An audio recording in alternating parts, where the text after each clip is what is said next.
we awake in what is essentially kind of like a small plaza in a little cavern. Like a little Um, gazebo.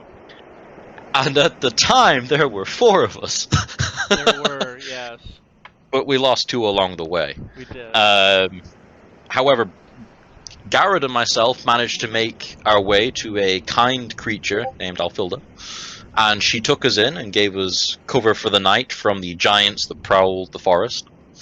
We made our way to the Firekeepers. Um, they helped us out, and we traipsed through a strange portal and ended up in a really cool place that's full of like seaside and big towers and shit. Yep. It's really imposing.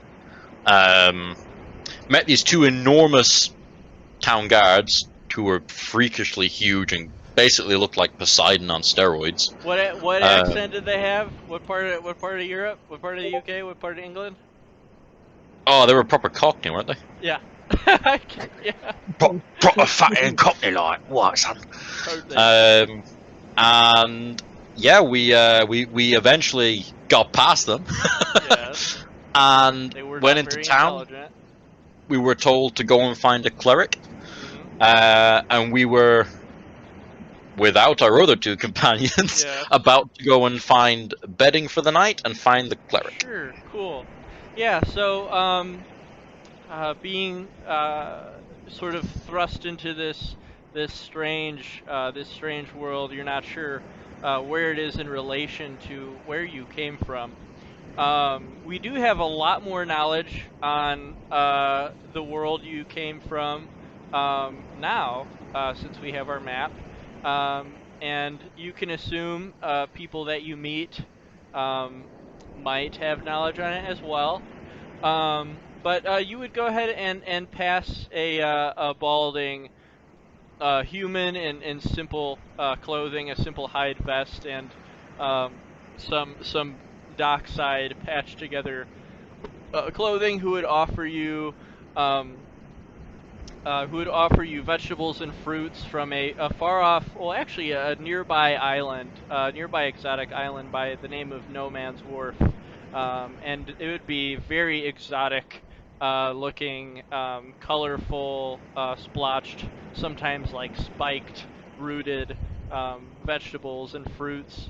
Um, in addition to that, if you were to talk to him about, um, wanting to have a place to stay, he would tell you of a tavern that was crafted out of an Arakakra couple's home. The tavern runner by the name of Bertrude, a timid old woman, who now runs Shalcor's Main. And he would direct you over to this um, billowing cottage over here, made of stone, with simple shingles that you see turtles and humans and Arakakras frequenting, walking in and out of.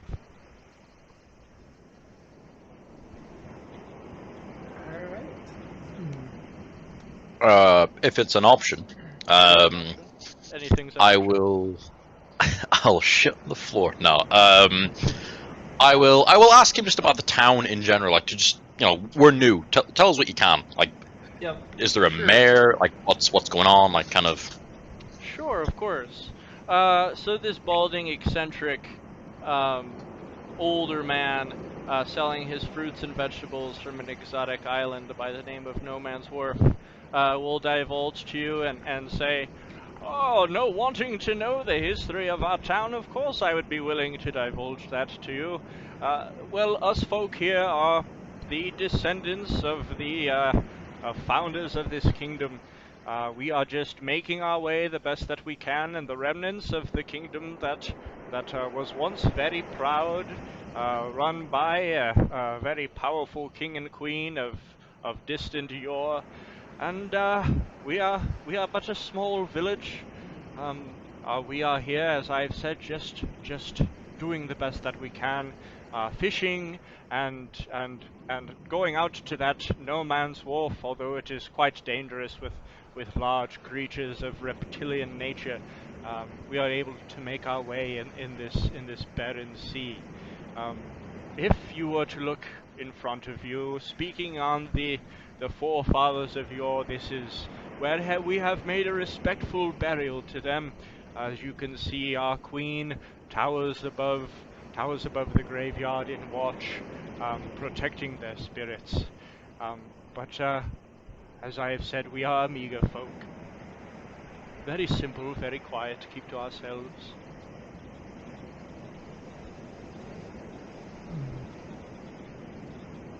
I'll just nod to Garrod. And... Yeah, I'm gonna take one more look at him, and because I'm still sort of confused, more or less as to where we're at, I'm gonna look at him and say, "Well, that's very fine. That sounds great. Could you perhaps tell us where exactly we are?" Oh yes, of course. We are quite far away, a few days off from one of our skiff boats, down way past the sea, far away from the shores of the forest of fallen giants, leading to the land of Drangleic, uh, a very distant, ruined kingdom of many generations prior. We're not quite sure as to what that land, the mainland, holds in it after many centuries of being quiet and resting in the ruins of what was once a great kingdom. But we now serve as the ambassadors of our own seaside kingdom of Hyde, who has no relation at all to the mainland. We've made our dirt here as very resilient folk. I tell him thank you, and I'm gonna look over to Lionel and mention we should probably check out the bar real quick.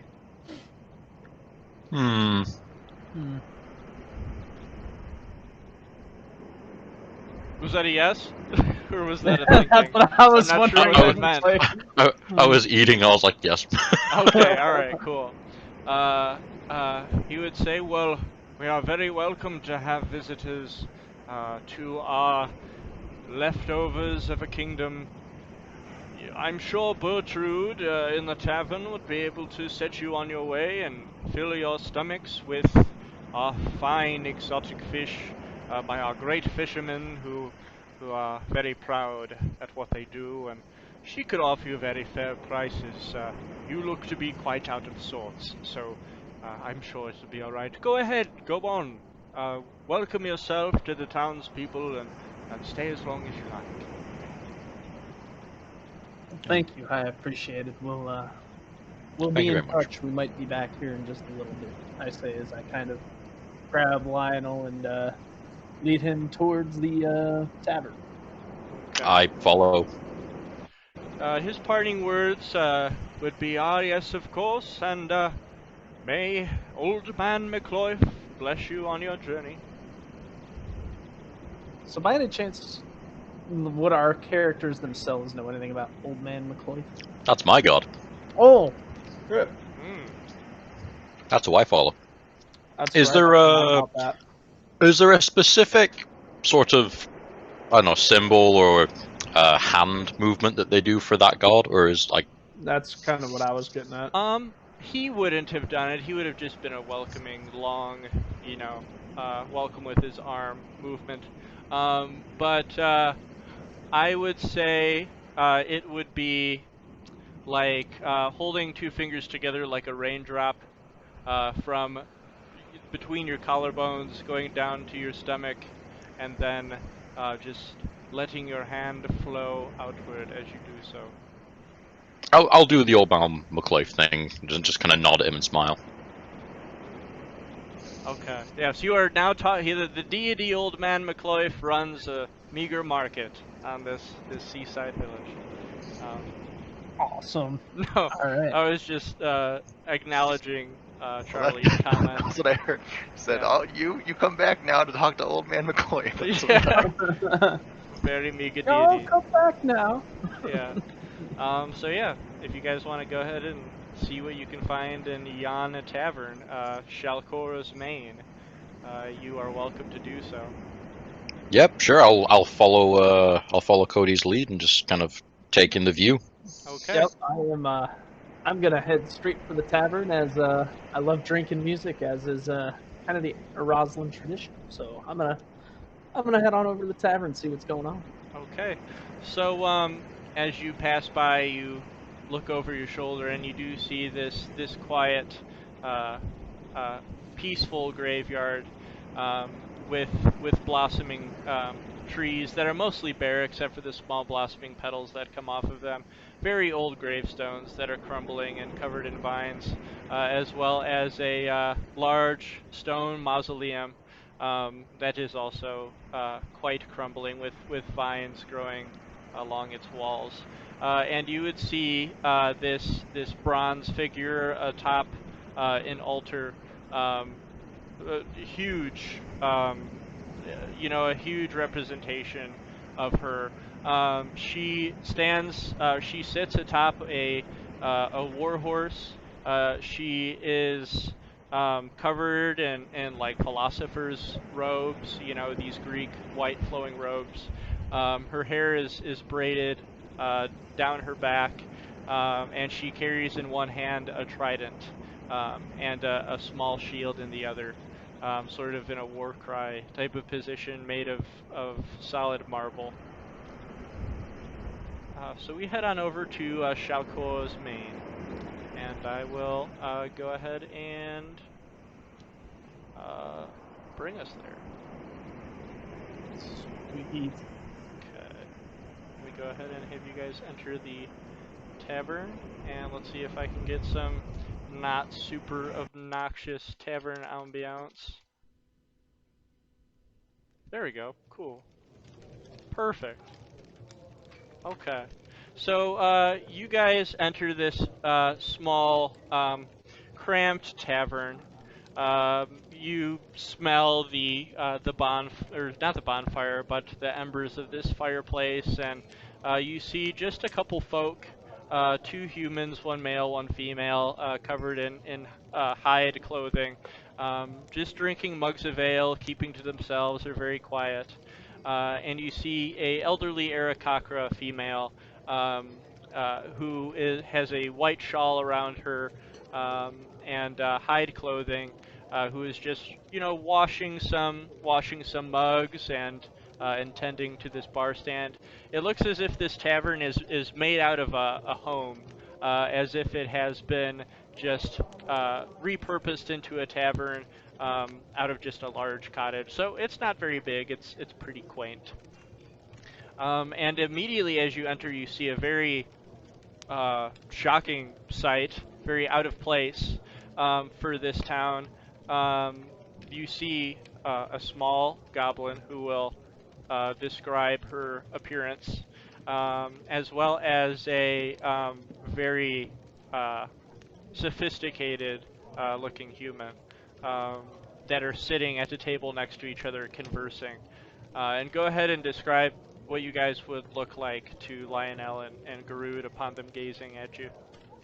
Yeah, okay, so I'm a little goblin girl, and I have leather armor and kind of woodsy clothes on. I'm probably kind of dirty and smelly, and I have a spear with me. And I think when I see them, well, maybe we can describe descriptions first, but I have something I want to do when I see them. Of course. You see a dark-skinned human, dressed in sort of not adventuring clothes at all. He doesn't seem to have any armor or armaments. Looks like he just walked out of a library probably with glasses and, just very common clothes. Yeah, that's pretty much all visually. Okay. And then what does Nerf and Zashir see? So Garrod is a Roslyn. He is, fairly. He's actually about average size, height-wise and weight-wise. Maybe What a would little. that be? He's about 280 pounds. So for a 290 pounds. Okay. So for a Roslyn, he's fairly small as far as weight-wise, but about standard height. He's wearing some common robes and pants of his people, and is kind of tanned from years spent exploring and working in the fields. Okay. He doesn't necessarily look like he would be a foreboding opponent, but then again, when he gets a certain glint in his eyes, you can tell that he likes to tear things up. He doesn't always think before he acts, so to speak. And I would say the both of you, Nerf and Zashir, would recognize Oraslan. They would not be native to your region, but they would. They have since settled there. Many generations past. And now are displaced all over your homeland that you come from. So you would recognize their race. And then Lionel would continue. Lionel is obviously mostly the same fur color as Garrod. He's 390 pounds, a little bit broader because you can visually obviously a bit older as well. The strands of hair in his mane are slightly thicker, slightly longer. About 6'3", quite a broad neck. Cloudy grey blue eyes. One is actually cloudier than the other. His skin / fur is a somewhat gold brown mix. His hair, which matches and just falls into his mane, it's quite difficult to discern the two apart. It's like a blonde auburn cross. And he stands quite calmly beside Garrod and somewhat comfortable in his presence, and just sort of scans the room and smiles at the two he sees before him. Okay. And that's Lionel. So immediately as you enter, Bertrade, this timid elderly Arakakra of brown and beige fur, would slowly approach, stand right there, welcome you, and say, even more visitors to our meager township. Thank you very much for visiting. You must have empty stomachs from however long far away you traveled from. We would be very welcome to give you the delectable foods and drinks of our people. And also, as I have said, you are not the first newcomers. Before you are two more who happened here a day ago. If you wish to acquaint yourselves, I'm sure friendship amongst visitors would be much stronger than happening upon here alone. Continue about yourselves. I will be here if you need anything.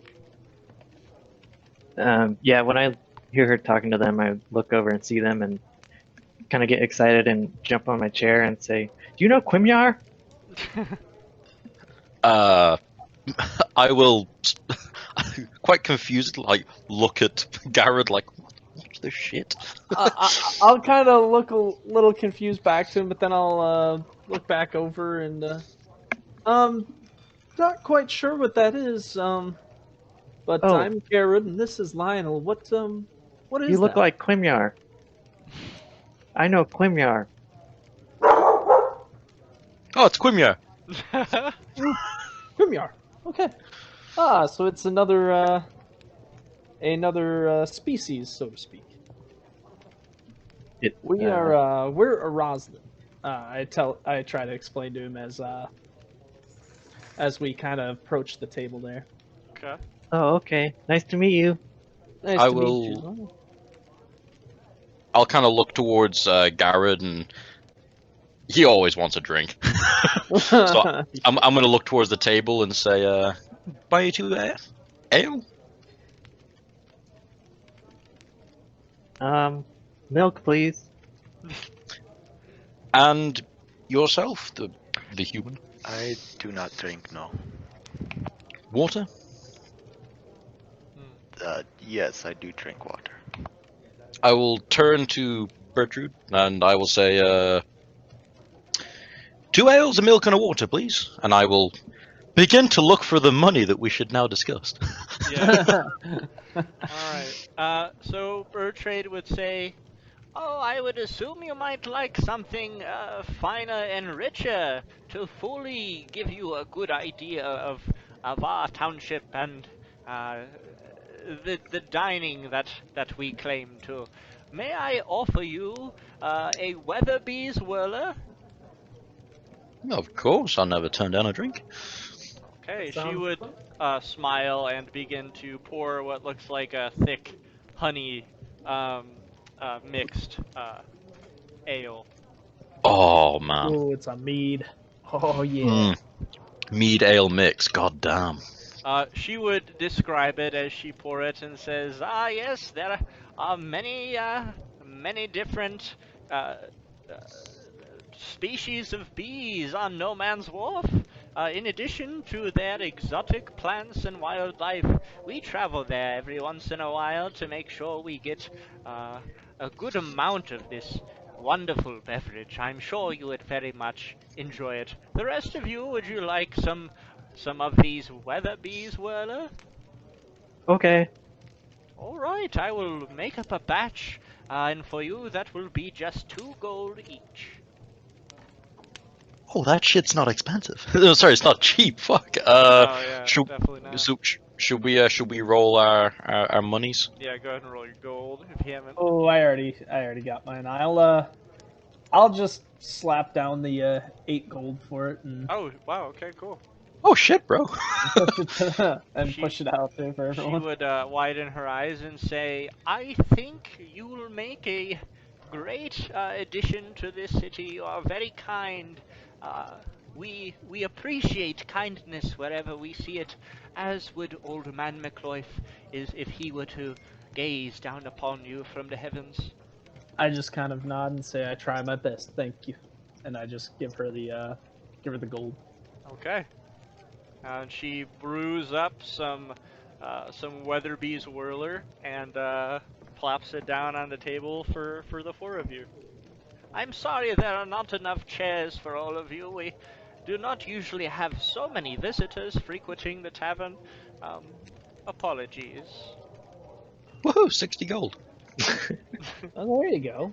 Wow. Fucking loaded. Okay. So you have your honey meads, and you are free to converse amongst each other. Yeah, I think I'll take a drink and then spit it out. You're like, Oh, Jesus. what is this?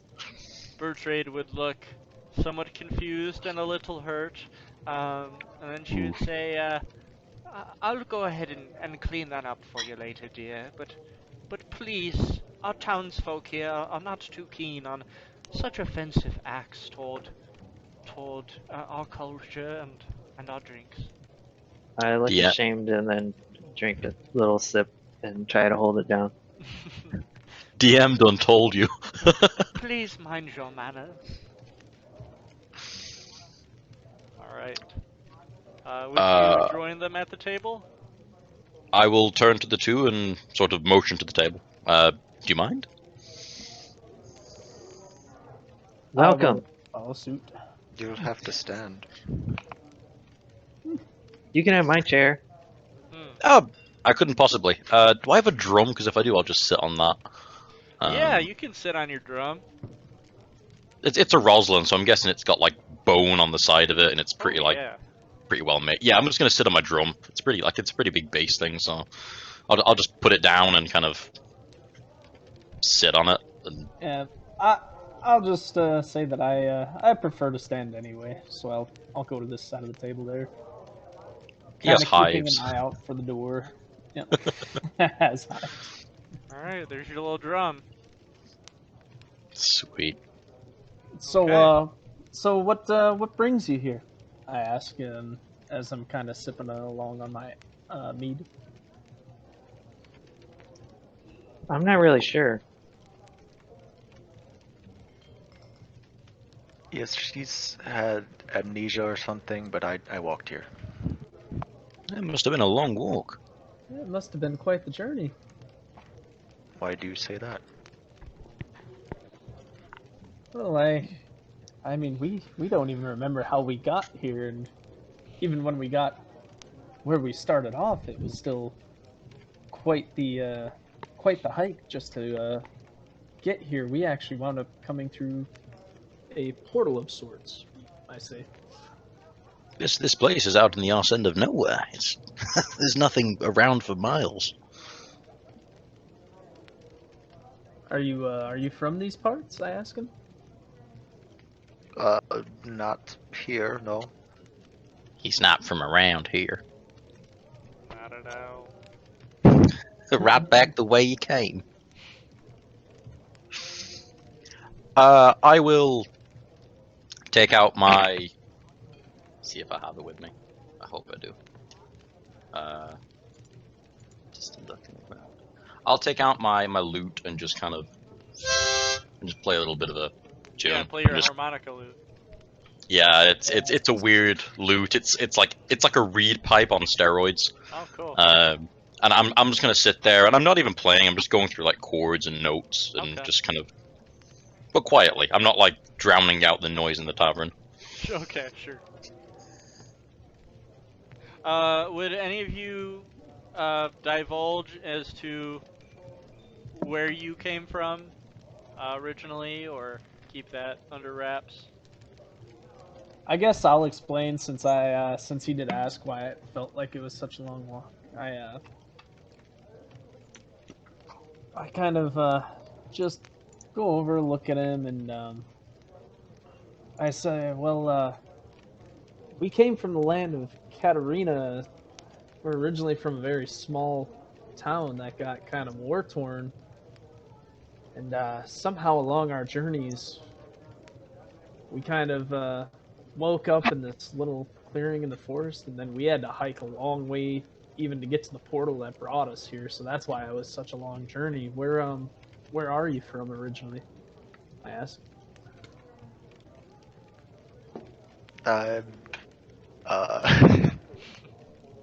You see him kind of go red, and so I'm from Mira. Would we know where this is, DM? Go ahead and roll history if you wanna. Fuck yeah! First roll. Let's do this. All right, let me. Let's pull up- fail. Right. ooh, Whoa, Hold on, I will. that give seems this a out of shot. character. Yeah. Where's my history? I got 18. I will okay. keep in mind your character's personality, and they wouldn't just all of a sudden become a scholar. Right. I was an adventurer prior to this, though. Right. So Nerf would know that Murrah is a land of steppe that is pretty much on the other side of the world, as far as you know, very far away. And Garud, you would know that the land of Murrah is a crippled land, a land that is surrounded by threats that threaten to steal its resources and want to take Murrah for their own. And then Lionel, I would say in your journeys with Garud, you guys roaming around, you would have also gained this knowledge from Garud. I'll just kind of look kind of empathetically and be like, I understand that Murrah is in a similar position to what Katarina was while we were there. I'm sorry to hear about that. Or sorry to hear about what's befallen of the region. I say as I just kind of continue to sip on my mead. My ears will like lower sadly. Yes, it's all so very sad. An anarchist, nice. Yeah. I will turn to the goblin, and I will say, and you said you don't quite remember where you don't remember where you're from or how you got here? Oh, I'm from Forest. I kind of look back at Garud for a moment, and then I'm like, which forest? It's in Ferosa. Ferosa. All right. Cool. I would say you guys don't even need to roll for that. Ferosa is a neighboring country to yours, so you would have knowledge of it. It is half covered in vast plains, sort of um, occupied by uh, like buffalo type animals and elk and just sort of a wild rolling landscape of plains and sort of just uh, the kidney of the world that you live in, and it is surrounded by mountainous regions, that scavenging people and clans tend to live in above the small scattered villages, um, farming villages that occupy most of Ferosa. Ah, so you're from Ferosa. That's quite close to where we're from. You must have had quite the journey yourself, I say, as I kind of look him over to see if he maybe got an injury along the way, like maybe a head wound or something that's causing him to forget what happened. Oh, in addition to that, I know Zashir and Nerf would not. Lionel and Garud, would you guys have displayed on you um, the object that you had acquired from Oh certain my! events? Oh yes, mine has just been dangling around my neck. I haven't really placed it anywhere else. It's just been kind of there. Lionel's a little bit more paranoid. He's got it stuffed way down his shirt. Okay. I would say Nerf and Zashir, as Garud sits down, you would notice the very familiar trinket dangling from his neck. Yeah, I think I would see that and kind of be like, you said something about a portal? Yes, I did. Were you sent here by a portal as well? Yeah. Hmm. I kind of, and I can I like see that they're looking kind of at my medallion that's hanging around the neck there. If if your character would not be obvious about it, Zashir or Nerf, I would I say no. definitely wouldn't. I Okay. would be obvious. Okay. Yeah. So you would or wouldn't? You would notice me looking at it. Okay. Okay. All right, I'll kind of look down and say, ah, did you acquire one of these as well? Then I say as I kind of hold it up towards him. I did. Do you know what it is? Well, I know it's a. All I know is I got it from my journey along the way here. I don't want to give away too much information, so I just tell him I happened upon it before I found the portal and before we wound up in the forest that we had to hike from. As I kind of just bring it back into my chest and let it dangle there. What does it look like? Can I see Go yours, ahead. but if you don't mind, I ask. And Sorry, that was out kind of of offer character. I mine want to to. trade, or well, not trade, but so he can see it a little better as well.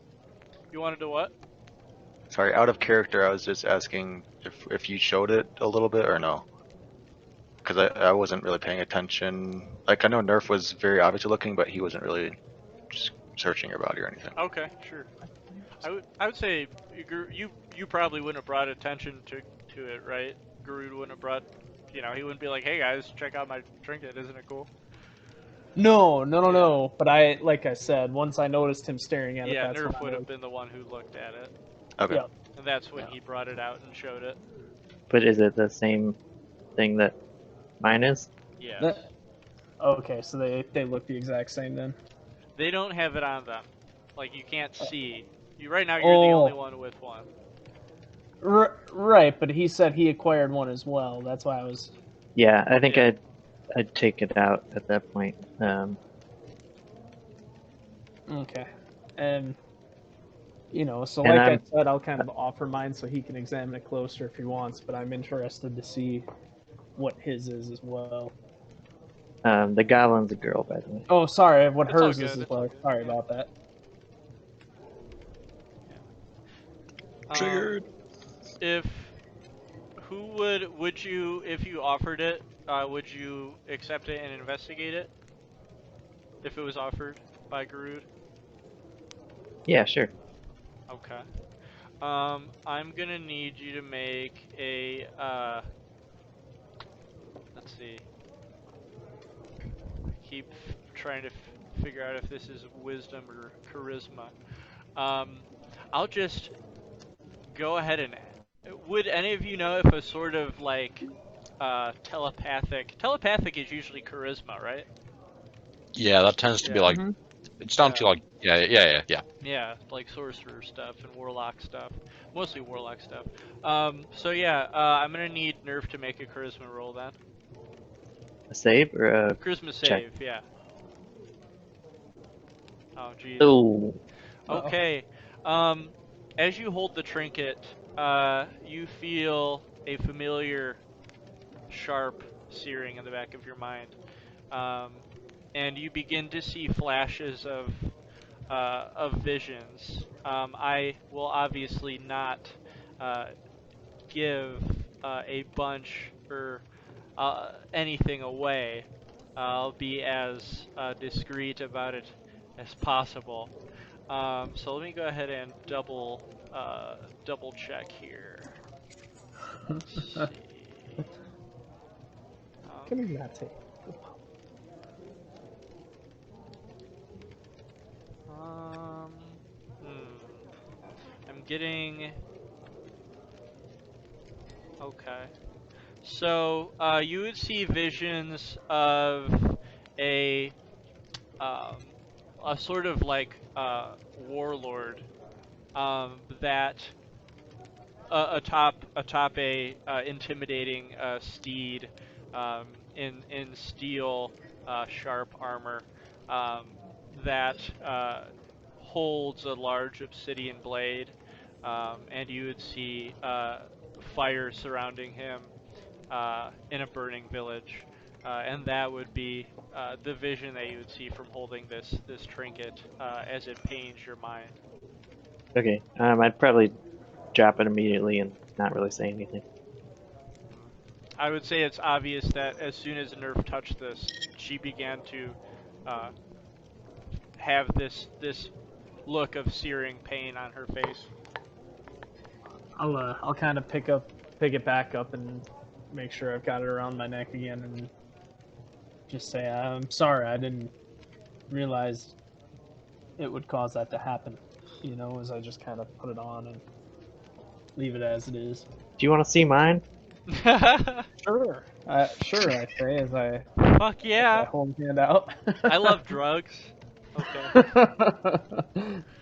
Am I doing a charisma as well? I take Yeah, it. fuck yeah. Let's get on this high train. Go for it. Oh jeez. A 10 could be worse. Okay. I'm sorry I didn't do this previously. I just had this idea now that it would probably make more sense for you to, for as characters, you guys to give discrete descriptions. So sorry about not giving you that opportunity, Cody. That's okay.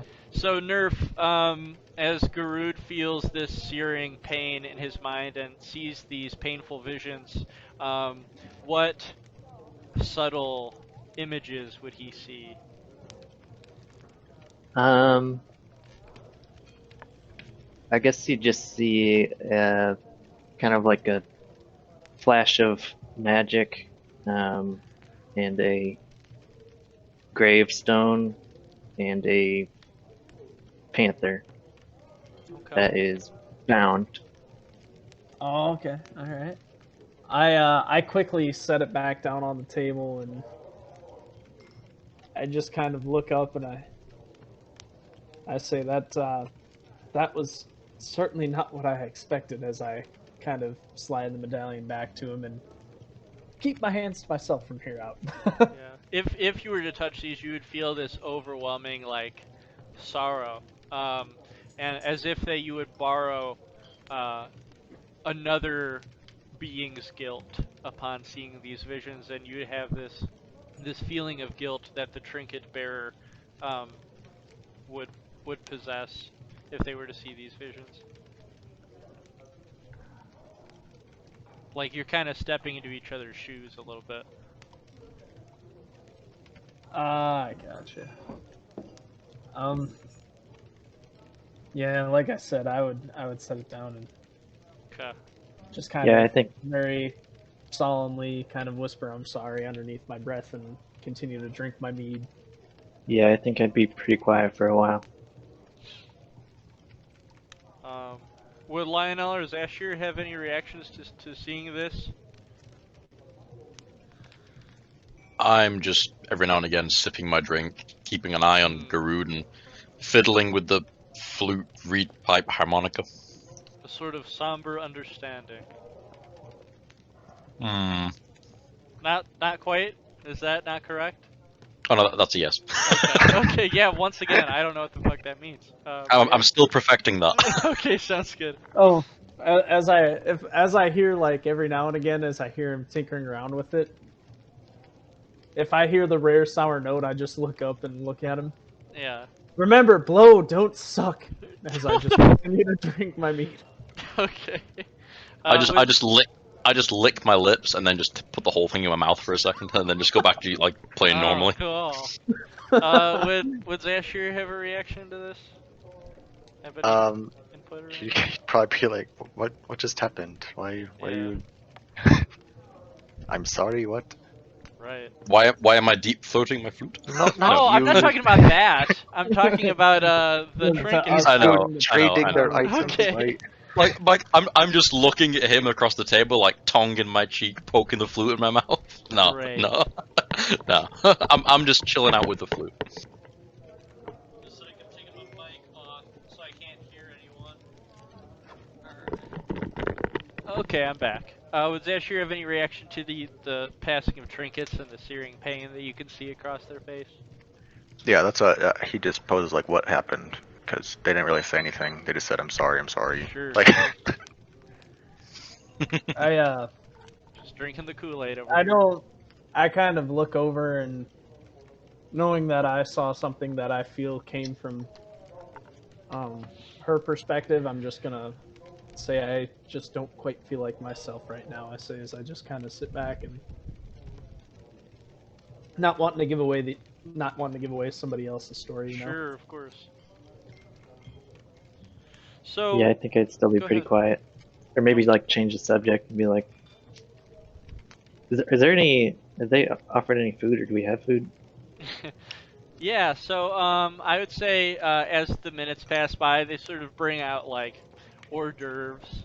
So Bertrade would bring out a wooden bowl of shrimp that are just living and swimming around in like seawater.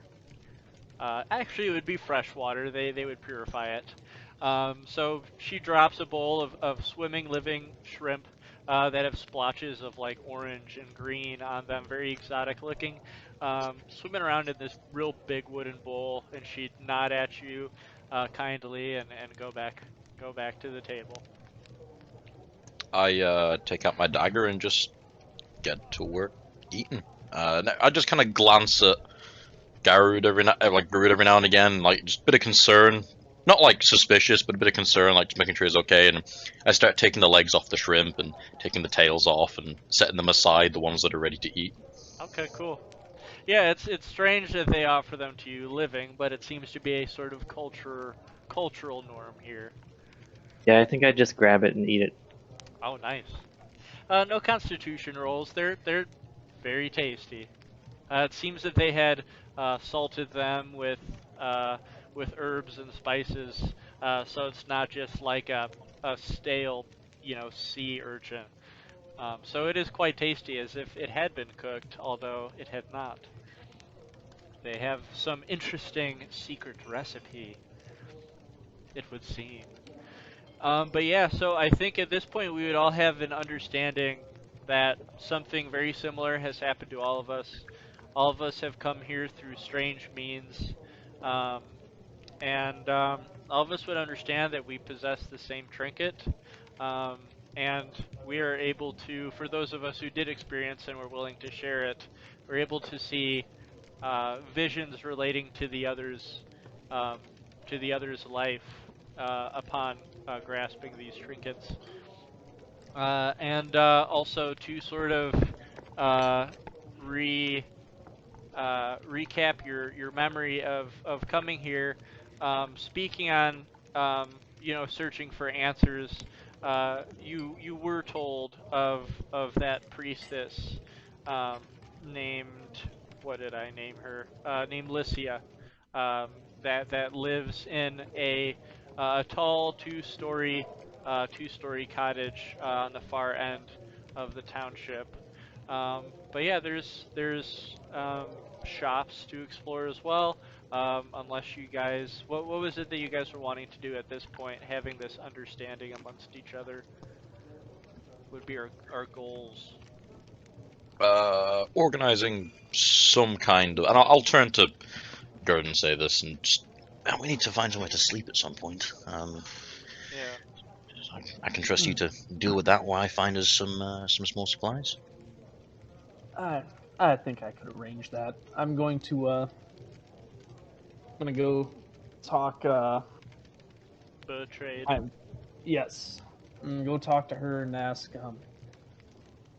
I'm just curious, where is the nearest lodging in this town? Do you have beds available here, or should Ah, I? yes, we've made makeshift rooms for travelers upstairs. There's a few open ones with comfortable hay beds and all the assortments that you would need on a night's rest. It will be 2 gold per room. Each has 2 hay beds. I'll kind of I'll kind of tell her. Why, thank you. Give me just one moment. I'll come back to the group Of real quick. course. I come back to the group and I look and I say, would everyone like their own private quarters, or are we okay with bunking up 2 and 2? I trust you quite well. We can always sleep in watches. I don't mind sleeping on the floor. Do we already have a room? Yeah, you guys already have a room. Okay, Ah, separate rooms. How much Okay. again is it? Or do we 2 gold each. 2 gold each per room. You If guys you would have can- to pay again for another night, since you had already been here.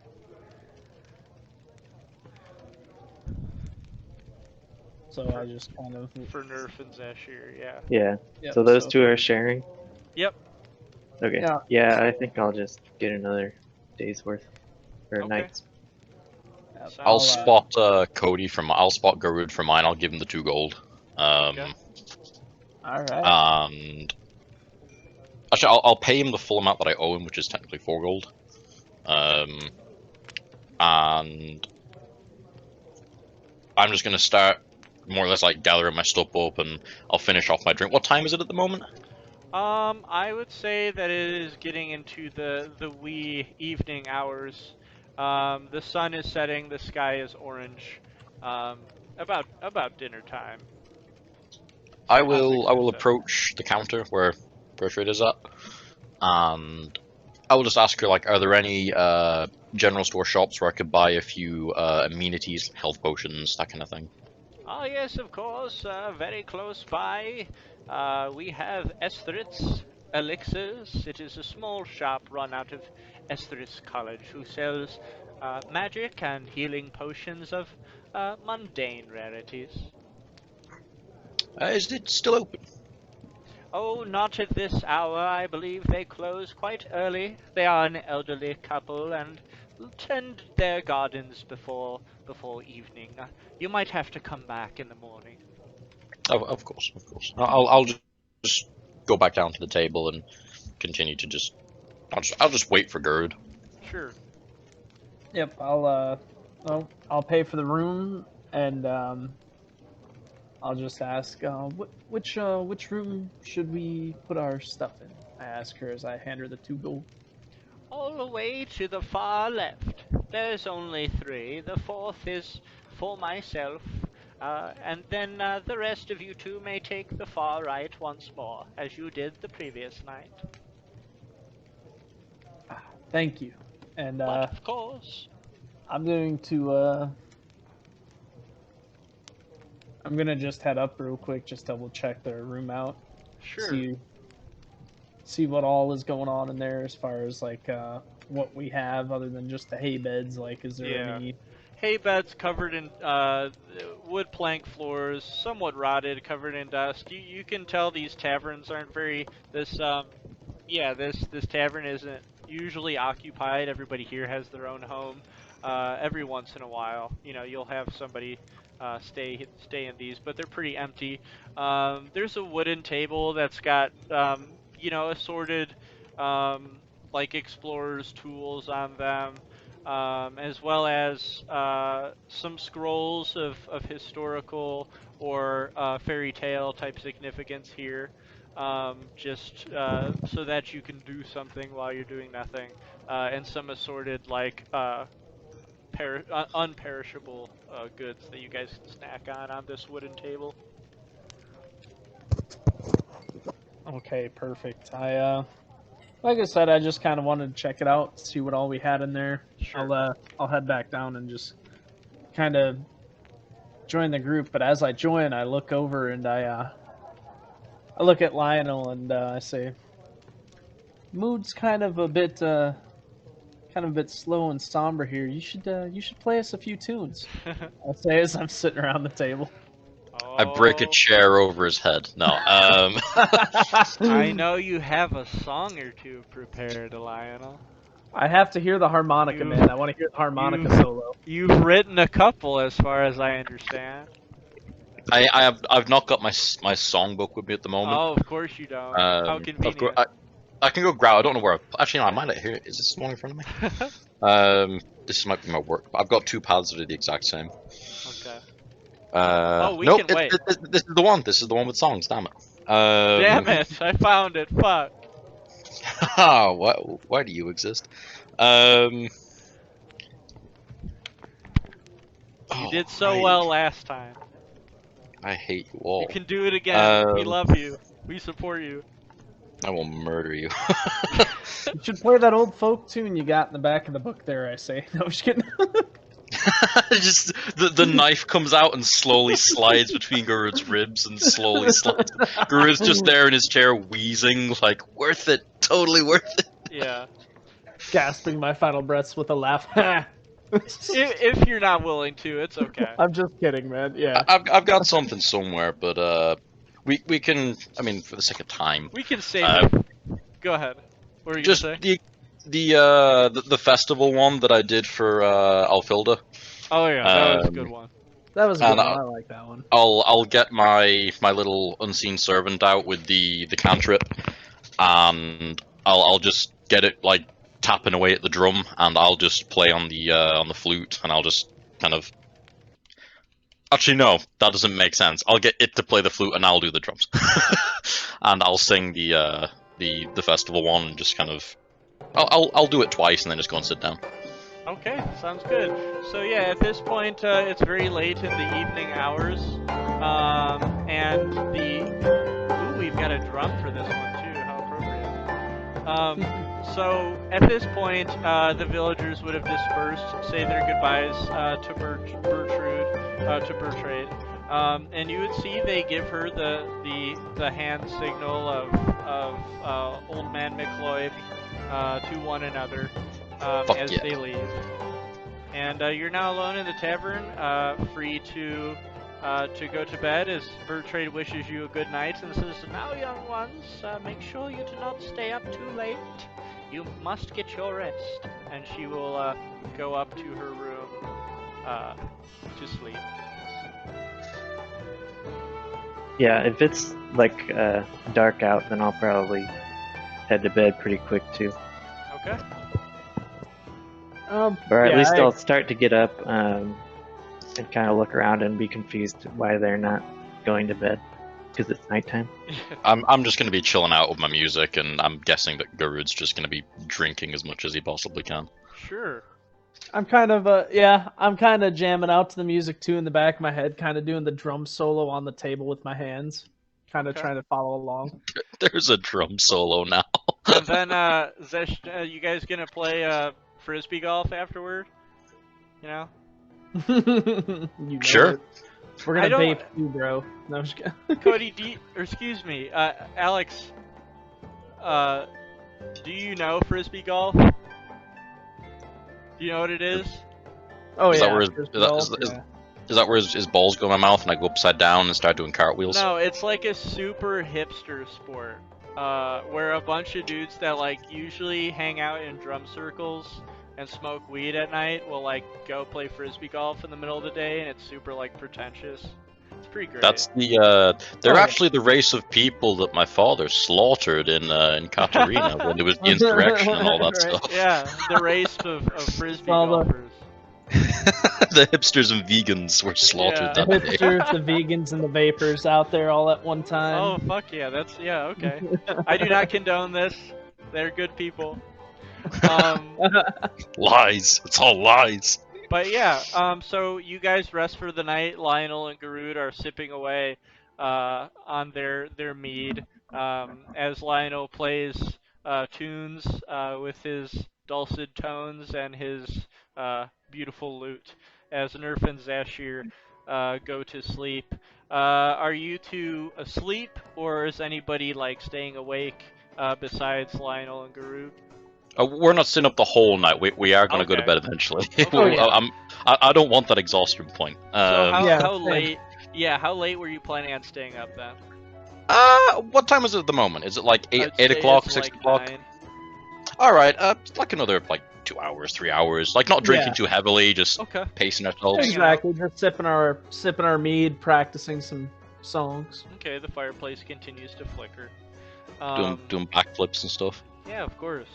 So yeah, at about midnight then is when you decide to go back. The only thing that you can hear now. Oop.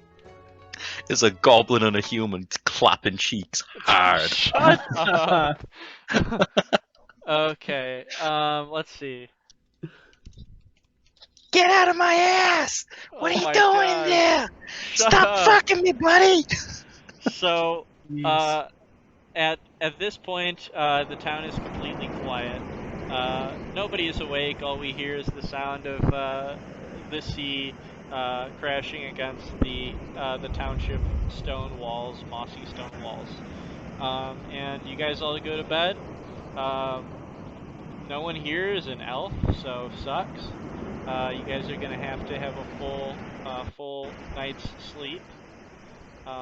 Unless you guys were wanting to switch keeping guard. It seems charming enough. I mean, Okay. Garud, your opinion? He's asleep, I guess. Yeah, he's asleep. I think I would have gone to bed, but just kind of laid awake for a couple hours Okay. thinking about what's been happening. Sure. So a couple hours go by. I would say a couple hours go by, and at about in the very wee hours of the morning, where we just have this very light blue sky. The sun has not peeked over the horizon yet, but you know it's just like a cold breeze coming through the window. There are no birds or small critters or anything of the like here. But can we all make a perception roll? Perception check? Oh jeez. Oh jeez. Polar opposite. Oh jeez. He's a heavy sleeper. Okay. Oh, is that a nat 20? That is. So it's a 31. So Boom. let's see. So Lionel, you get a bad feeling. You immediately, your eyes go open at about 4 a.m. And you can hear far off in the distance the sound of screeching, like the screeching of a large bird. You're not sure what it is, but it sounds like the screeching of a monstrous beak. Is this the same sort of feeling that I had in Katarina? Like there's like a sort of like terror and in relation to what?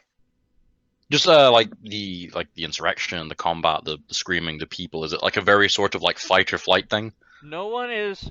It doesn't seem that anyone notices it but you. The town is still very much so asleep, but you hear this slowly getting louder screeching and flapping of heavy wings that is approaching. I'll go into a crouch and I'll like roll across the floor, not like not like leaping, but I'll roll myself like from my bed roll on the floor because I'm assuming that Garrett was in the bed.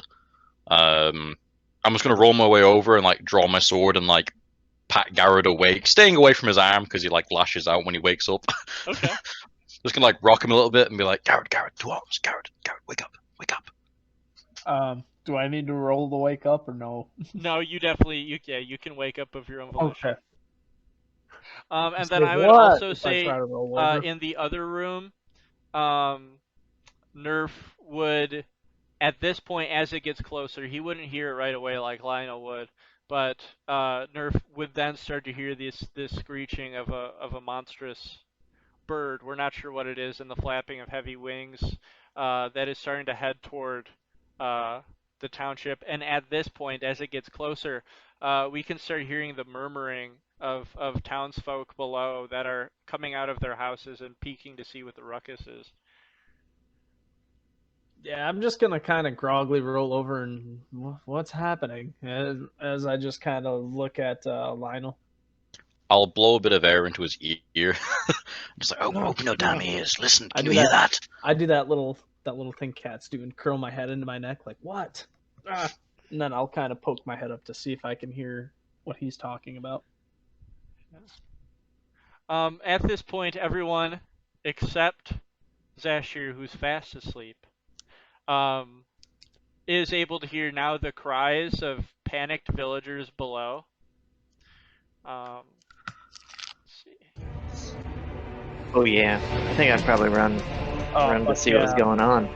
Yep, Yeah, same. You begin to hear the cries of panicked villagers below, and you hear the crashing of a large creature into the shingles of a roof as you hear the crunching of the roof below it, and the shrieking of this creature is now booming as you now hear the cries and the shouting of villagers.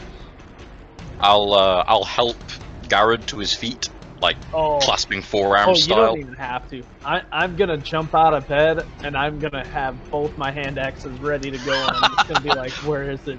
that's full samurai jump, full back kick, straight off the floor onto your feet. I literally jump onto both feet and like hand axes ready to go.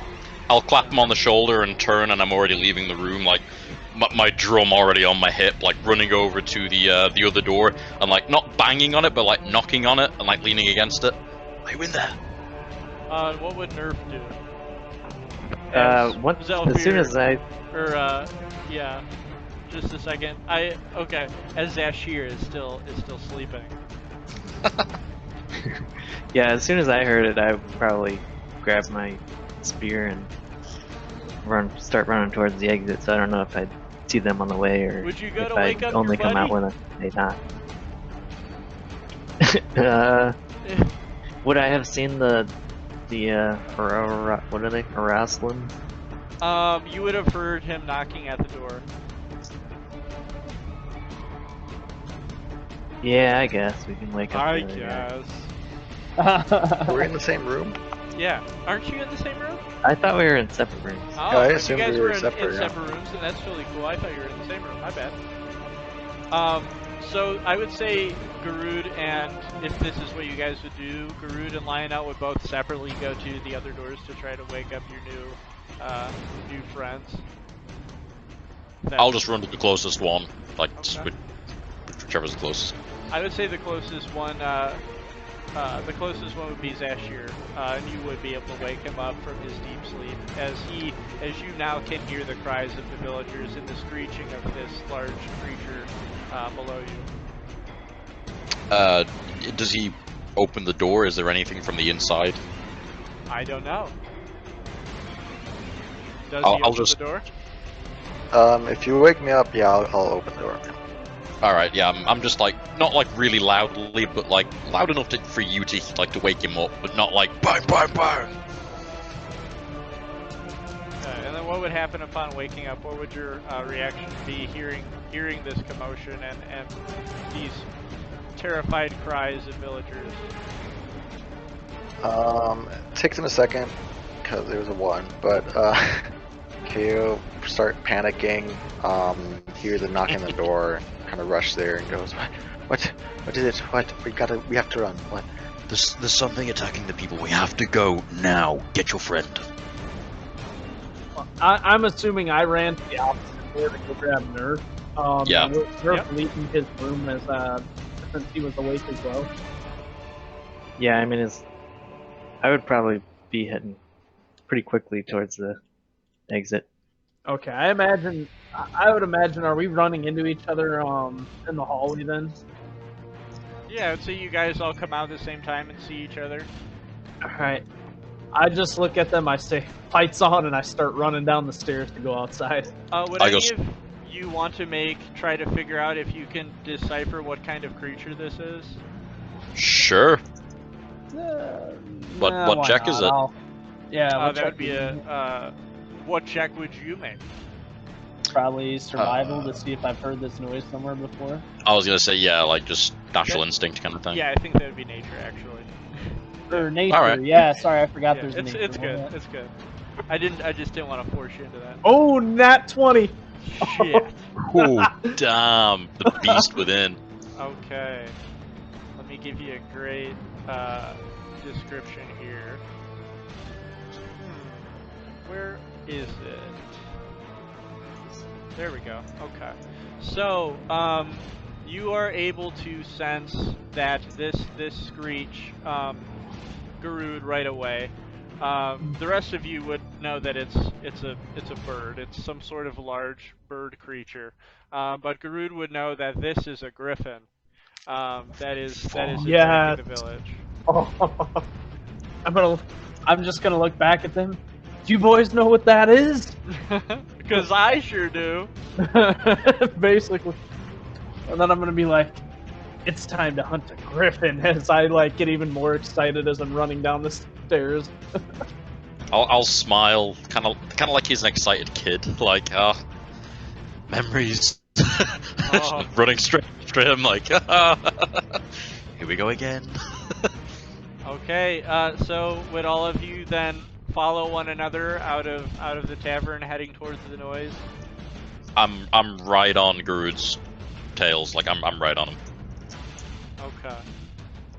All right, so you guys. I'm not committed Go yet ahead. to fighting this thing, but yes, I am leaving the tavern Okay, to okay. investigate further. So just trailing behind. Here, let me go ahead and change the order of you guys and who would be first and last then. So you see billowing smoke and fire in the distance. You head towards it. And this is the site that you happen upon, which I'm very proud of because it's literally like to scale one of the quadrants of the bigger map. So you would pass by and you would see screeching atop one of the cottages, a griffin who has torn a hole in the roof, which flame and smoke now billows from. And in addition to that, you would see a bearded man, a bearded human in his probably middle 40s, who's dressed as a merchant, and he is grabbing pots and pans off of his wagon, and he's throwing them at the griffin as they clank off of the cobblestone house. And he screams at the griffin and curses at it, says, "My brother Ogre had to repair Lady Birchwin's house just last week. What are you doing back? I am so sick of seeing you in my township. Go on, flee, shoo, or I will kill you myself, you vile creature. I Maybe will you should- follow Garud's lead, and I will give him bardic inspiration. Yes. All I right. will- So I'll thwomp my drum, and I'll start doing like a battle beat behind him, and I'm like doing like tribal sort of gluttural shouts, like to get like Garud all like built up for like a frenzy for a fight, Oh yeah. That's all like Mongolian style, like Bala Turde, Bala Turde. So at this point, I would have you all roll initiative. yeah. Awesome. I'll let you do that bardic Oh. inspiration beforehand, though. Sweet. All right. Let me. All right, I'll my let my initiative. movement Where's this? here. Where? Oh, almost killed me now. I have advantage Okay, cool. for Go ranger. ahead and add that then. Let's see. We got a 16, 10, 21. 21. Damn. Holy shit. Right. Here I am with my +4 getting a 10. Okay, so well, let me go ahead and roll for the Griffin here.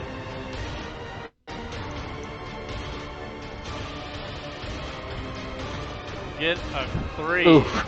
Oh, ow. He's busy fighting that house.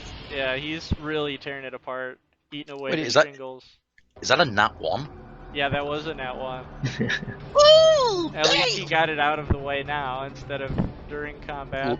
I feel Later like, on when he crits me. I feel like it's like a frickin' chicken or a turkey just staring up in the rain right now. Yeah, pretty much. As the rest of us are charging it. Okay, so this merchant, this stubborn merchant over here, who is most definitely going to die if this Griffin decides that he wants to swoop down and attack him. It is Nerf's turn first. What is it that you do at this site? I think I would probably not really say anything to the person and start running Sure. towards the creature. How do you do diagonals? Oh, I do 5 feet everywhere. Okay, cool. I would say that the house is, let's see, would it be, I'd say 25 feet high. So the Griffin is like 30 feet in the air. Ooh. How do you do that? Sorry, I haven't used this before. Oh, And you can move through companions. yeah, there's a ruler tool on the top left. What's going on? I'm learning how to play this game. Okay. Also, what you can do is when you make an arrow, you can right-click, and it'll like if you want to make a specific path, it'll show you the movement of that path. Oh, okay. Which, by the way, it's just super fun to do. I love doing this. It is indeed. Fancy. Okay. Right. So, and it's 25 feet up. Yeah.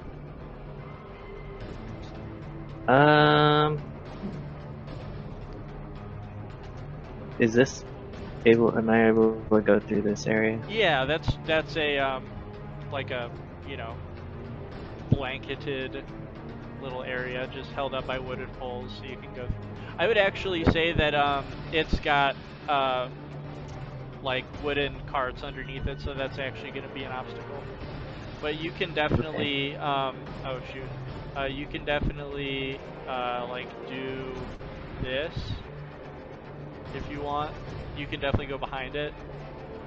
It will take up these 2 squares. So that's the area that you can't go through. Okay, actually, I think I'll just come down here. Wait, can I move my person? How's that? Do you Like, have come to- down here yeah, and sure. then use a bonus action. And if you from, guys want Goblin to like hide. help me out as well as yourself, so I don't have to keep asking armor class, you can put your HP in the green bubble above your character token and your AC in the blue bubble above your character token. Roger And that. then, Pete, do you have control of your character so you can move it? I don't think so. Let me see. Yeah, it looks like you've got Oh control wait, of it. I have to switch to the arrow. So yeah, just grab him and drag him. Sorry, learning how to play. All good. So yeah, here and then here. There you go. Cool. And then you said you want to take a hide action? Yeah. Okay. Hide. Hidden. You're hidden What's from that the spell? Griffin. Okay. Unless, I mean, it can just be, isn't a hide action just like choose to hide? Okay, but yeah, it would be stealth also in addition to that. I guess I forgot that. So yeah, go ahead and roll stealth. Perfect. Okay, yeah, you are hidden. You've got your back against the cobblestone wall, hearing the screeching and seeing the bellowing of the fire above you. Next up will be Lionel if you're not going to do anything else. I'll set my AC and HP up in a second. Okay, cool.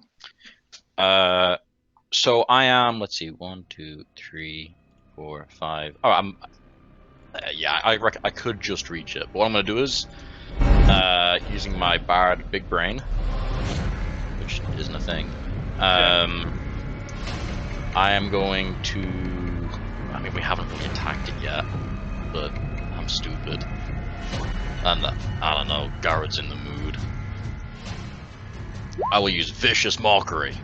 Oh, nice. Wisdom save, DC 14. For 1 psychic damage. Jeez.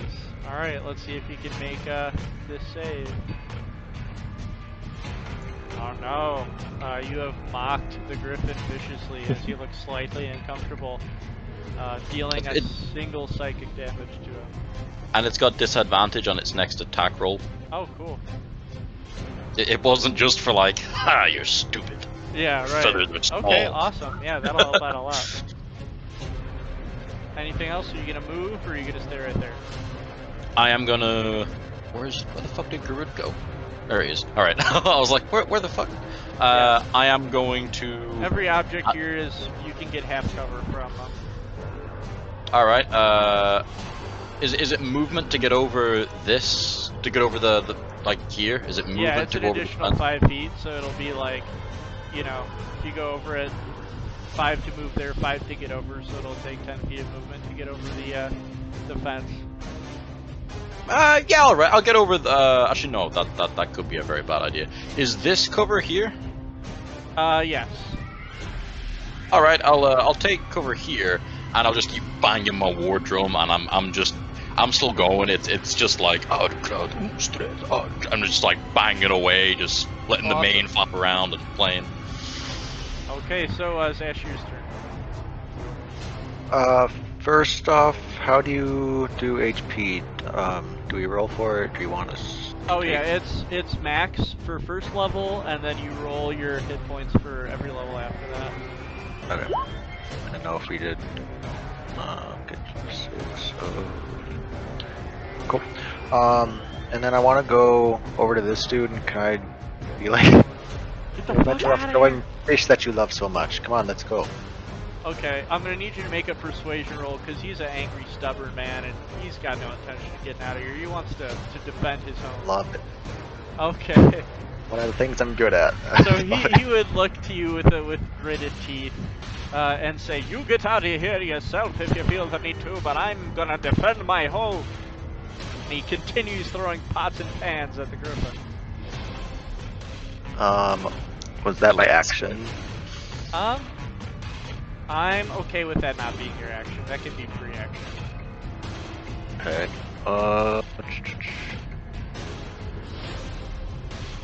I have line of sight of it because of the angle, right? You sure do. Okay.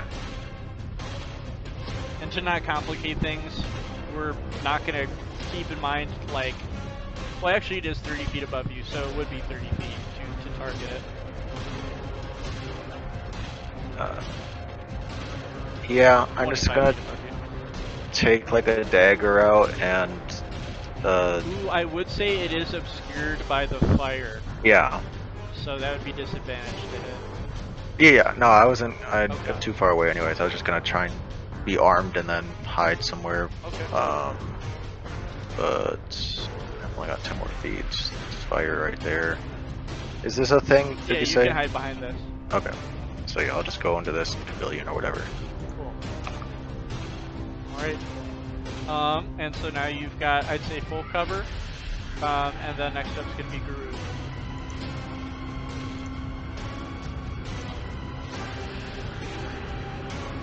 By the way, DM, are we going for green is Yeah, green is HP? HP. Yeah. Oh, HP, okay. Yeah. Okay. And then blue is AC. Roger. Wow, I forgot how tiny boys you are. Good thing I was originally gonna do 2 Griffins. Good thing I didn't do that. Fucked up. Meanie Bopini.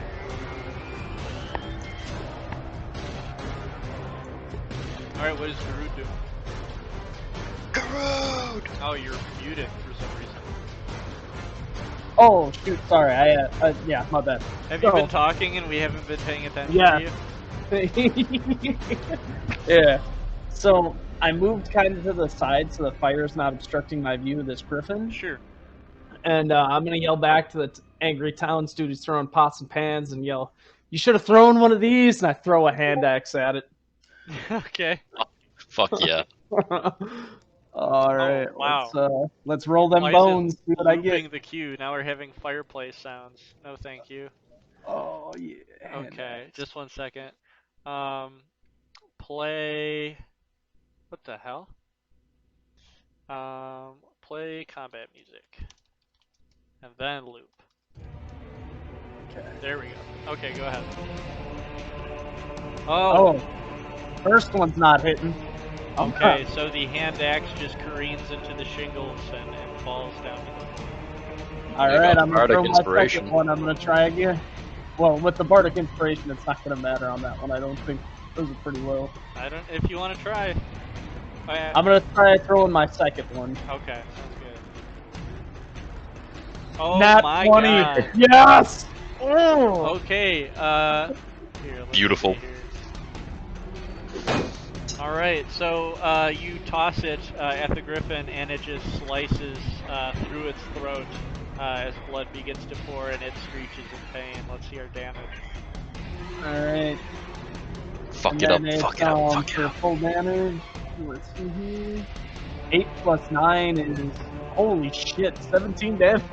Holy fuck. Shit. Alright, it shrieks in agony, tries to maintain its footing on the roof, and it looks Nice. How do you upset. get +9? Dexterity saving throw. Right.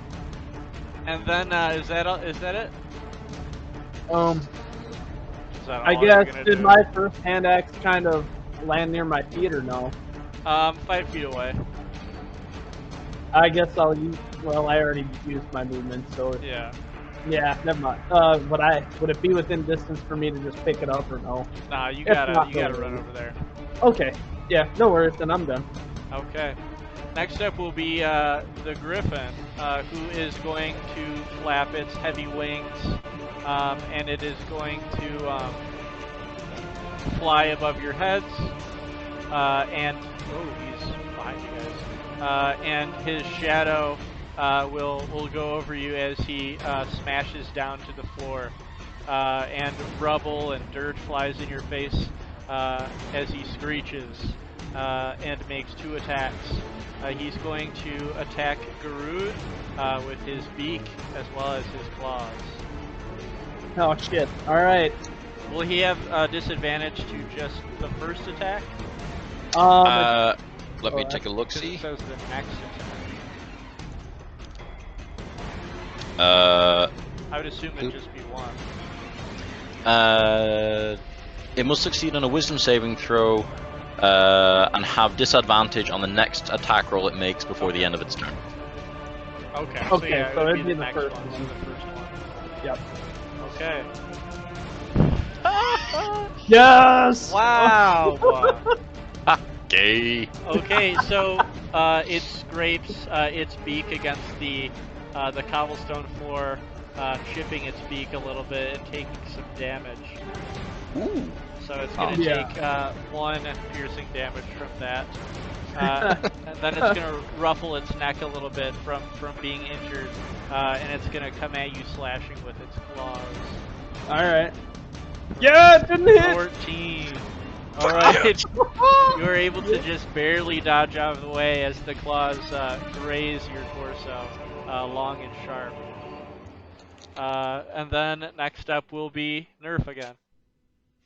This thing seems kind of pathetic. Is it like injured or something? It's injured. It's got blood stained on its mane from the slash from the hand axe, but it seems to be doing all right. All right, I'll just try to stab it. Okay.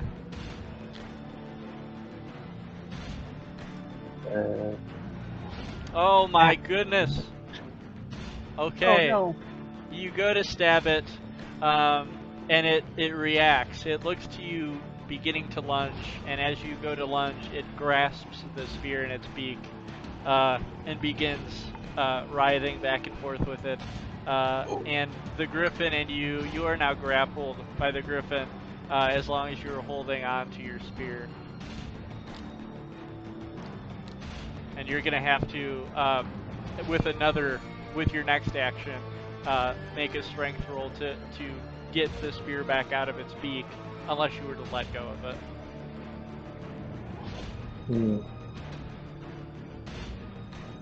Alright, I guess I'll just stay here for a while. Alright, Lionel's turn. Okay. Okay. 1, 2, 3. All right. I'll boof down over here. I'm gonna come run around the corner. All gangly and really badly coordinated because I'm also using a drum at the same time. Yeah. And let's just have a quick peruse. What actions do I have? I will. Oh, that's a good one.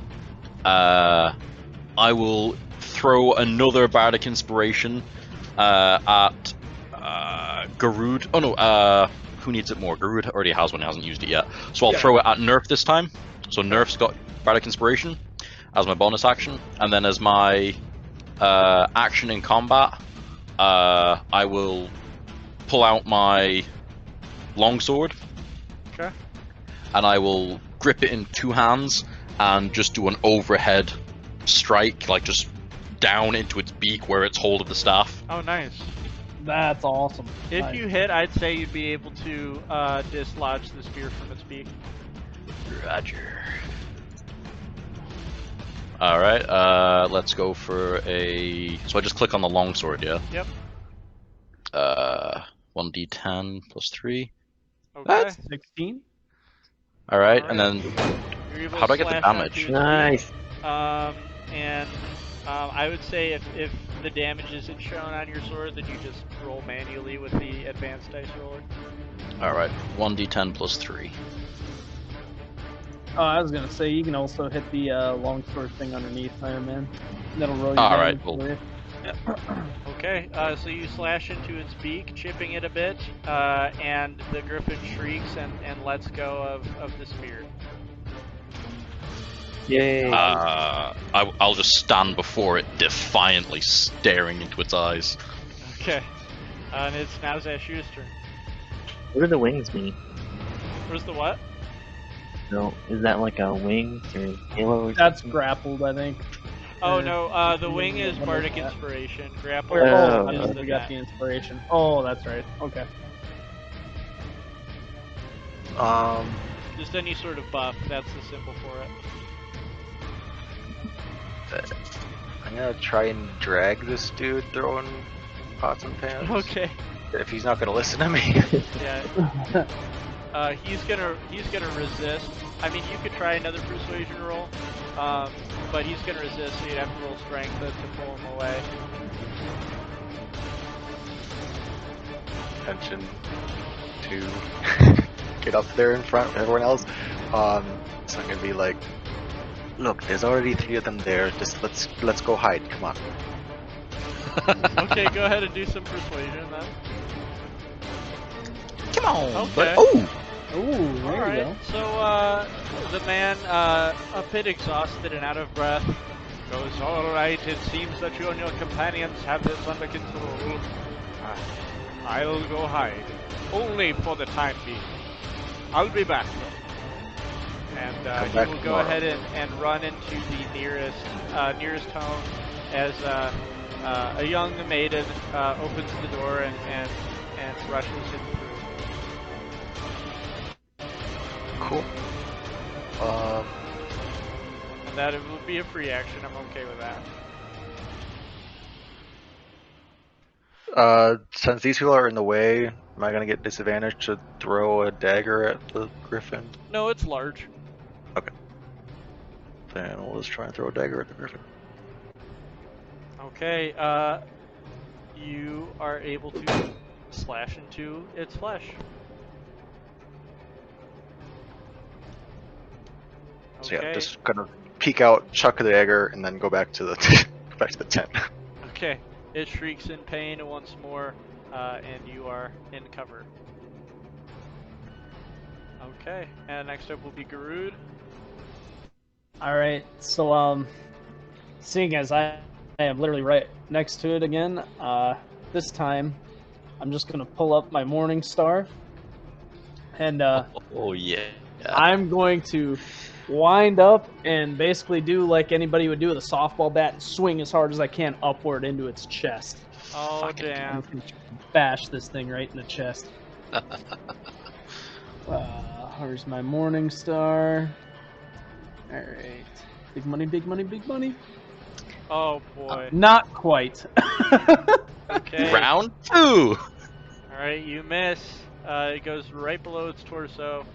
It's for wavering in the breeze from the heavy Morning Star. But you miss. Alright. And, Well anything else? then,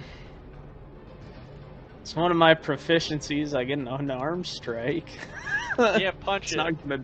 Just headbutt that motherfucker. You know what? You mentioned it. I'm gonna go for the headbutt. I'm gonna go right for the face. Oh fuck yeah. Metal as fuck. I'm gonna try. I'm gonna try and go like head to fucking beak because its beak's already hurt. I'm gonna try and break it off. Dude, Yeah. you're a lion. You're mauling this motherfucker. Oh my my gosh! God. It's Yes. 21. Or you, That is shit. you crack your forehead against its beak, and it ruffles around from being disoriented from that. Go ahead and do some unarmed strike for that headbutt damage. Nice. 4. I'll Is that take max? it. No, so it's a 1d4 plus 2 for my plus 4 because of my strength. So 4 is half. Okay. That's half of my max. So the Griffin is surrounded, panicked. It is going to make 2 attacks at Garud. So let's see if it can hit you. First with the beak. The 19. Oh, that'll hit. Yeah. That'll definitely hit. It bites into your torso, dealing 8 piercing damage to you. Ooh, shit. Alright. Alrighty, I got my health, getting it updated real quick for you, and then we Okay. can... There you go. Okay, and then it's gonna slash at you with its claws. For 9. Nope. Just barely missing you. It's then going to, seeing that it's surrounded, it is going to try to get away. And it's gonna flap its wings and jump onto this building, and you will get attack of opportunities from it. From that. Oh, yeah. Oh, I'm swinging with the Morning Oh, Star. yeah. I'm getting an Nice. attack of opportunity. Oh, shit. Spear slash, or not slash. Okay. Longsword slash will hit. Morningstar slash will hit. Okay, you guys all get a nice thrust and stab at him as he flies away. So let's see damage. For 8 for mine. I got 9. Oh my god. Hit the longsword thing underneath where it says two-handed, and it'll roll your damage. Bad time for Nat 20. Right. Fabulous time for a nat 20. Oh yeah. Alright, what's that damage?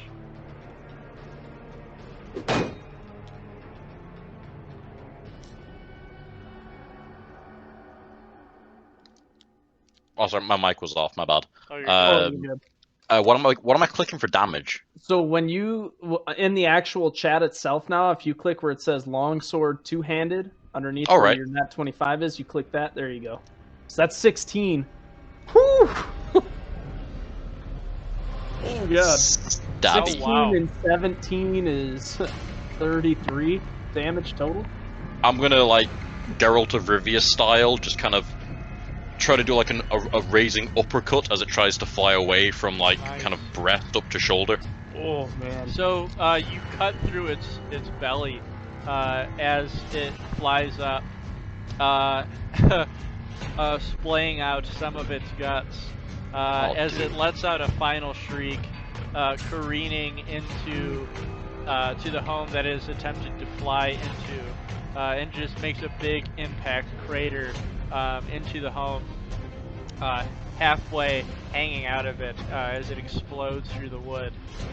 And it lies there dead, covered in the rubble of wood and cobblestone, shingles falling on top of its body, and a pool of blood coming from beneath its wound. Yay!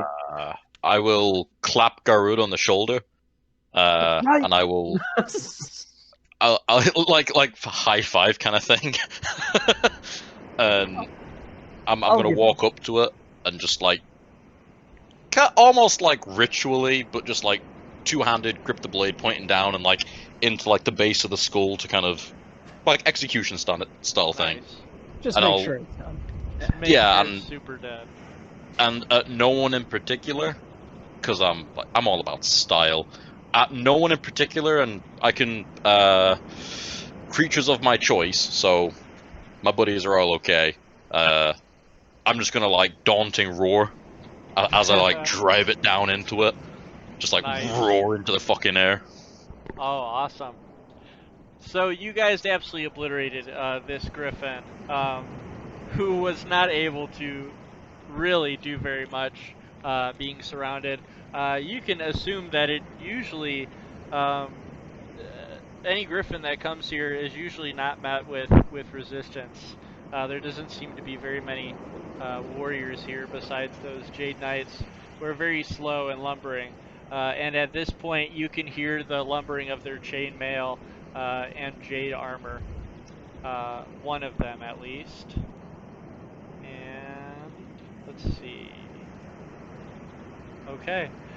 From the opposite direction, you see one of the Jade Knights lumber through, heavy breathing, great sword in hand, and it sees that the both of you have already dealt with the threat, and it lowers its great sword. And at this point, the market guy will come back out of his home, look around, see that there's nothing else around, and slowly, carefully mosey back over to you. And I'll go find his token. Is there anything that you guys would do in this moment after killing this Griffin? Would butchering the Griffin be considered barbaric? That's up to you. I was about to say, could I do survival to try and maybe get one of its talons or something to use as a weapon later on, like to craft a weapon? Yeah, or go something ahead. You with can that? like craft a dagger if you're able to. All right. While he's looking at it, I'm just gonna hack off the other leg that he's not looking at, and just All just right. take so it to, off. That's so to survival. perfectly harvest one of these talons, what would I have to do? Survival roll. Like, that's what I figured. All right. You'd see One some perfect- trinkets pour out of its torso after Lionel had splayed his guts out. 23 on Trinket. survival. Yeah, Ooh, you're I'm- able to, without much effort and without injuring the claws at all, pull one from its paws. I I'll just check out those imagine my dude trinkets. pulling up pliers out and just Yeah. like both feet over on its paw, just rip it back. Got it. And then roll survival for hacking one of its arms off. Trying to find my mouse on my screen. Okay, there we go. Survival. Okay, I- it's pretty sloppy. You get down to the bone, but it just hangs there with the bone exposed. I kind of Alright. look over. This leg's still good. So I just I'll just shrug and kind of look at I'll look at the trinkets, what's come out, what's on the floor. You can go ahead and roll investigation for that. Oh shit. Okay. You're gonna find 4 items. Okay. So you were able to find a silver chime inscribed with the symbol of your deity, which will be affiliated with medicine. I'm gonna say it's a sort of very specific herb that is imprinted on this chime. You were able to find a glass, like elixir bottle with a stopper in it that has survived being swallowed. That is filled with a type of black ichor in it. You are able to find. Who wants to write this down? By the way, someone needs to write it down. I'm typing it. Okay, cool. The third one you find covered in saliva and moist is the cloth doll of a dragon, just sort of very simple and stitched together. And then the fourth one that you find is a small brass box, also just covered in stomach fluids. Can I open the box? Yes. Okay, so you pry it open, having some resistance from the goo that surrounds it, and you are able to find a couple iron rings that are imbued with tiny diamonds within this brass box. I think I'll take the doll and ask if anybody wants any of the other things. What was that? I'm gonna take the dragon doll and ask if anybody else wants the other thing. I'll pick up the chime, Okay. and I'll kind of brush it off and look at it and try to wipe the goo off it as best as I can. Sure. Yeah. Anyone else interested in any of these trinkets? Want to take any of them in specific? If no one's keeping the rings, are you not keeping the rings? I don't know. Depends on if anybody wants them, I guess. I mean, we. I'm probably might as well- kind of a minimalist, so if somebody wants the stuff, they can have it. Yeah, you can just pocket them if you don't really have any specific idea for who would take them. I'll carry them for you if you want. Thank you. Okay. So at this point, the Jade Knight would approach as he stamps across the cobblestone floor, leaving trails of dust behind him. And he looks to you with heavy breath, heavy breathing from running over here as fast as he could. And he says, "Oh, you took care of that Griffin quite well. We're very surprised and proud of you to see that you are able to dispatch of it. Who are you to be able to dispatch of a Griffin so well here?" I'm Nerf.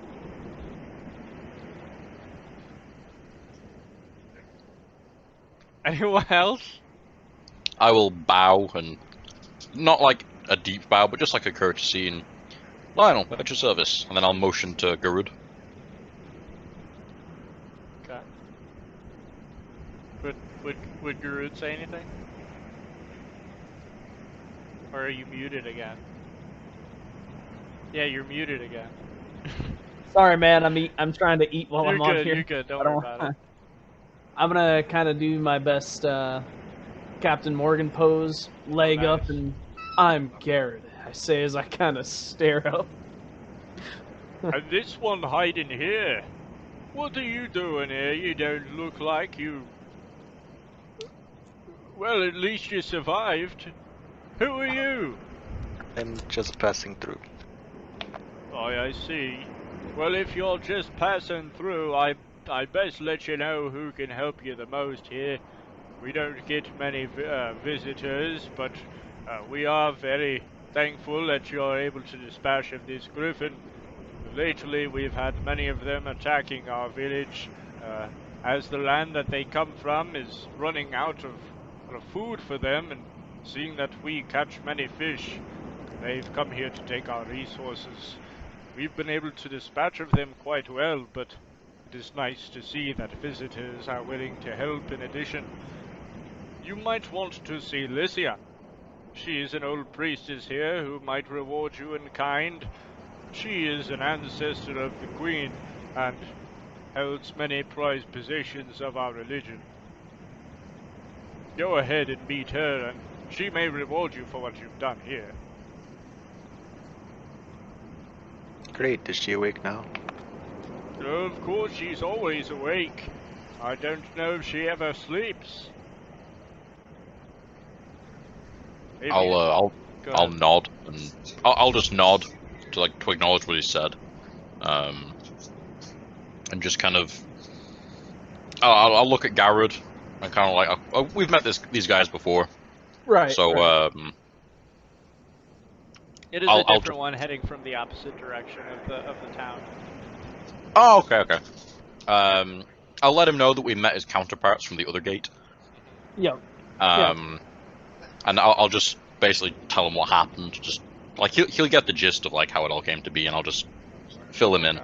He definitely would be still suspicious of you right away. Just curious as to what reason such capable warriors would want to come to his tiny township.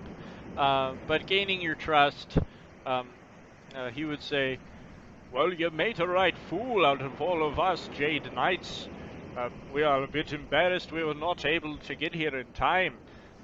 Which he's changing accent. I guess these guys are like fucking Scottish, as opposed to the other ones. I thought that was Austrian. I don't fucking know what it is, man. I'm refining it. But yeah, he would then say, "You're very welcome to stay here if you wish. We are very thankful that capable warriors are traipsing past our town. Our township could use good warriors such as yourself if you wish to stay here with us." I will pour on the honey words and just say like, we're merely fleet of foot, but trust me, we were close to being disemboweled. You would have definitely been saving our asses in the end. Thank you. "Much obliged," he would say, and as I have said, you can continue if you wish to seek a reward from the priestess and descendant of Queen Hyde, who lives in the corner of the township very close to Old Man McLoyf's temple. Go on and head there now. I will clean up this mess myself. You best not be bothered by it. I take it we just pick up what loot's left and just head off. Okay. He would watch you as you go, great sword over his shoulder, and villagers would peer out of their windows indoors to see the brave warriors that had struck down this griffin, whispering amongst each other. Lycia's house is the two-story billowing house next to the temple, next to the church, more like. As well as we were told about Esthrith's elixirs, which would be over here. We were told about the mausoleum. and as well the church. So what would we like to do, being given a little bit more information of where we're at? I'm gonna take a look at Garrett's wounds. Much appreciated. What's your what health you at right now? I'm at 16. Dude, how much health do you have 24. total? Oh, that's way better than me. I'm a fucking squishy dude. It is also Okay. a third of my health that got taken in one attack, though. Yeah, fair enough. Your AC is 15. 15? Okay, cool. Yep. Do you want me to... Oh, here. I'll do the thing again above my head. Give me a second. Yeah, I copied different tokens. I'll try to... Oh, copy never mind. these It's still ones. up there for you. Oh, yeah, I just did it. Oh, okay. All right. And then Lionel had 12 hit points. Jesus Christ. And 11 armor Bro. class. Dude, you Total? Bro, would've why were you up swiped. next to the Griffin with us? I couldn't How do you let have you go 12? down. I had no idea what your That's fair. health was. I was like, nah. If he goes down, he's fucked. My thinking was that basically, if it takes you down and then hits you again, you're on death saving throws, and I'm like, nah, I ain't losing my boy. That's fair. Much appreciated. Yeah, But very bro, courageous. Yeah. Hard I'm blind. I'm gonna try and find out what my spellcasting modifier is because Okay. I can't find it because I'm It's So, your level plus your... God, I keep forgetting how to explain it. No, plus my it's, plus it's my your charisma. charisma. Yeah, it's plus 4. Okay. So Nice. so 1d8 Plus plus 4 cure proficiency. wounds on Garrod. So Okay. 1d8 plus 4. If I can find my fucking mouse. Stop moving. There we go. So 1d8. Oh god. Plus Plus 4. 7. That puts me almost to max, dude. So don't even worry about it. That was good. All right, I'll mark that off as a spell used. Perfect. so we have a princess and a priest. Are those two different people that we can go to? We have a priestess, and that was it. Oh, okay. The priestess is the one that we heard about in the beginning, and also the Yeah. one we just heard about. Yeah. Got it. Okay. All right. Is there a blacksmith in town? Was going to be my other question. I would say, asking around, the answer would be no. They are not battle hardened or battle ready in any way. Fishing township. Okay, that's fair. Well, should we check out the potion place before going to the priestess? I would be down. Okay. Alright, so we'll go ahead and head over to, let's see, Esther's Elixirs. Let me go ahead and show that little shop.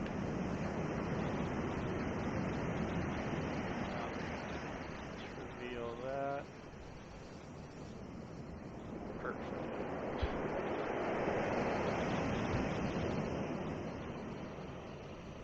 Alright.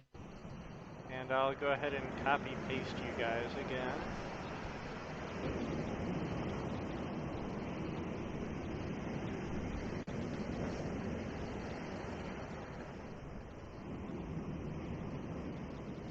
Okay, so we mosey on over to the other side of the township.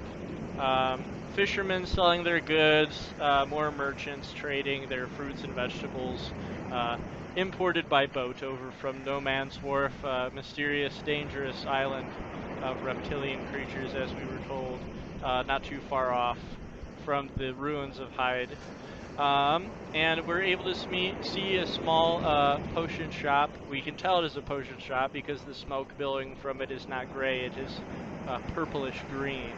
And there is a small wooden sign that has like a brewing cauldron atop it that's swaying in the breeze off some rope. So we find our way inside, and immediately we see an Arakakra couple. They are younger. They're about in their what would be human 30s. And a male stamps downstairs. He's he's covered in dirt and calluses. He seems to be a man of the land, and he looks stubborn. He looks upset as what we can assume to be Estrith over here cleans and dusts at her dusty elixirs on that desk. And this man will say to her, "Estrith, you have been not tending to the garden as we agreed to. We've got weeds growing all over the place. And once more, it is my job to pick after your mess because you are absent-minded. You're like an old widow. You need to start tending to the gardens as we agreed to, Estrith." And she's humming away a tune, not really listening to her husband. And she says, "Oh yes, yes, of course, Jirik. Just wait one more evening. I've concocted some more potions that I wish to look further into. It'll be just one more evening."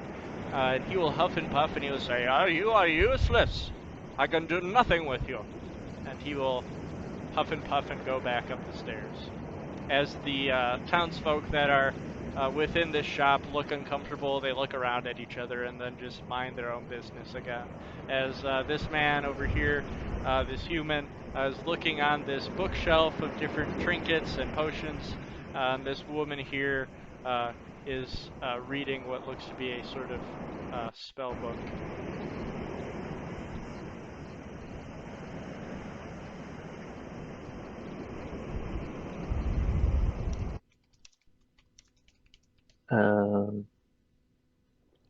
Guess go check out the shelf.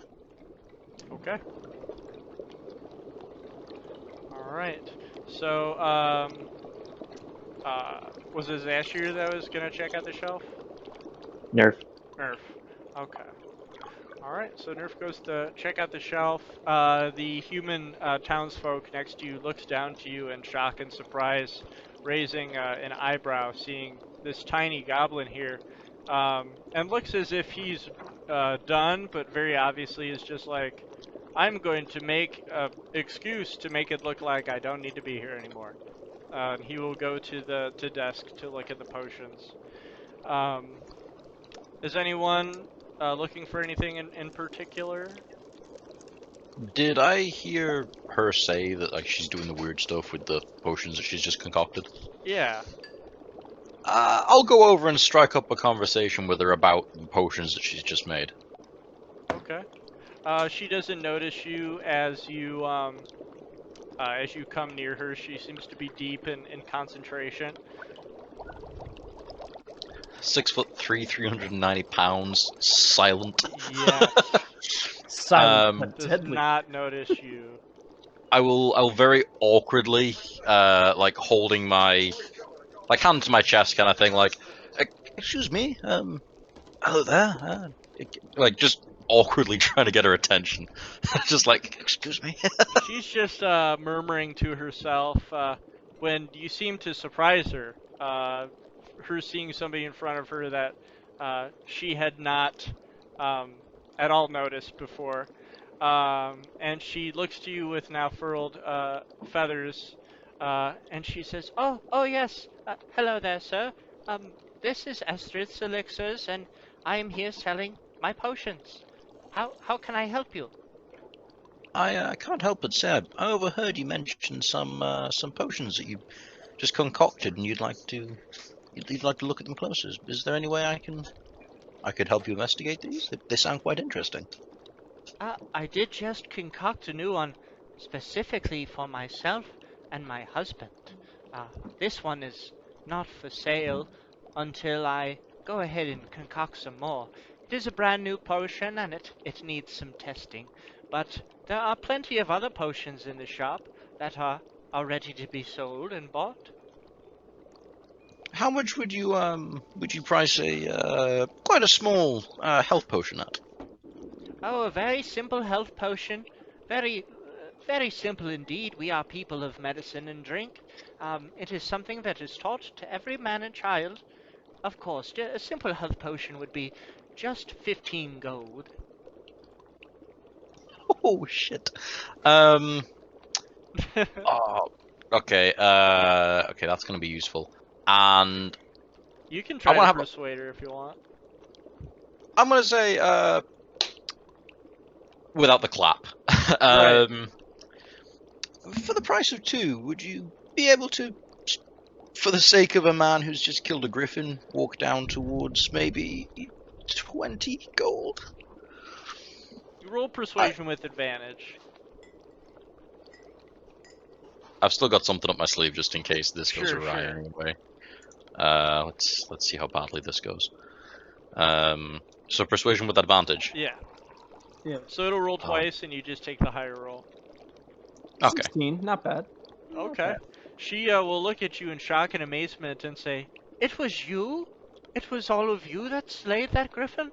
My, we are plenty thankful. It would be quite rude of me to not offer you a discount for saving our lives, of course. I will give you just 15 for 2. That's I can't believe you're offering that. Maybe I could suggest something. We plan to be doing far more of this. We actually plan to, well, I plan to continue to do what we did today. Maybe I could propose a sponsorship to bring you more business and to maybe a permanent discount. And how would you go about sharing such a sponsorship, if I might ask? I'm not familiar with the practice of business. I will like furl up my mane, and I will bring out my drum, and I will say, "Oh, I could advertise for you. I could sing. I have quite a plethora of songs. We could wear your insignia upon our garments, and we could advertise and tell secrets and tales of who you are and what wonders your elixirs did in helping us defeat the beast." He has a beautiful voice. Yeah. Uh, she would clap her wings together. Scaring the shit out of me. She would clap her wings together and say, "Ah, how marvelously pleasant and pure. I was hoping you were trying to swindle, but I see now that you have just intentions.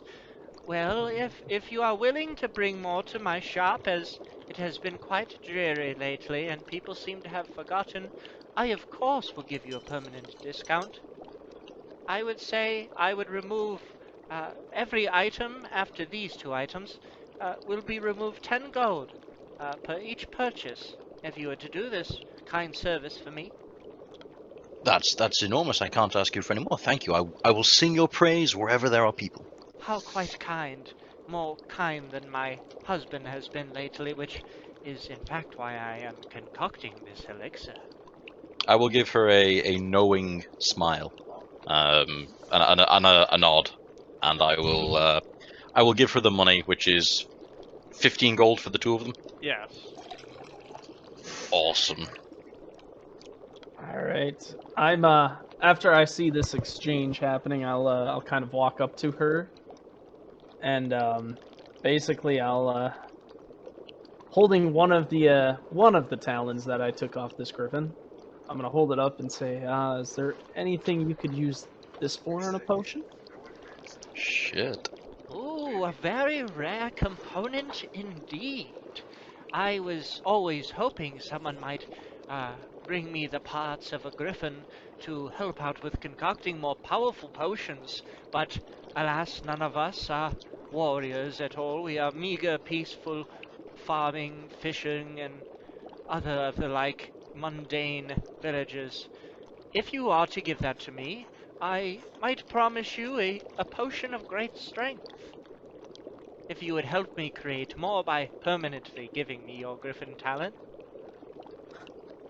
As a matter of fact, I have 3. I say, trying to see if I can get more than one one of these potions. My Put marvelous! them on the table. Quite marvelous indeed. And she would look to see if you might want to hand them over to her, outstretching her hands.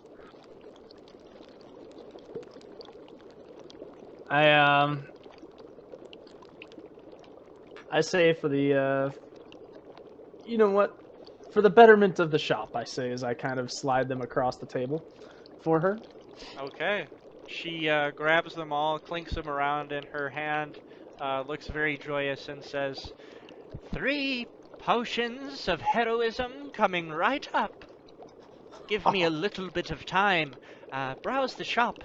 and I might grant them to you, of course, at a discount.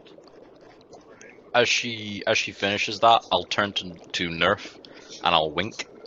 Kind of like a little like, watch this, but not too much. And I'll turn to the lady and I'll say, "Would you by any chance have anything for our?" And I'll kind of like help Nerf walk a little closer to the counter.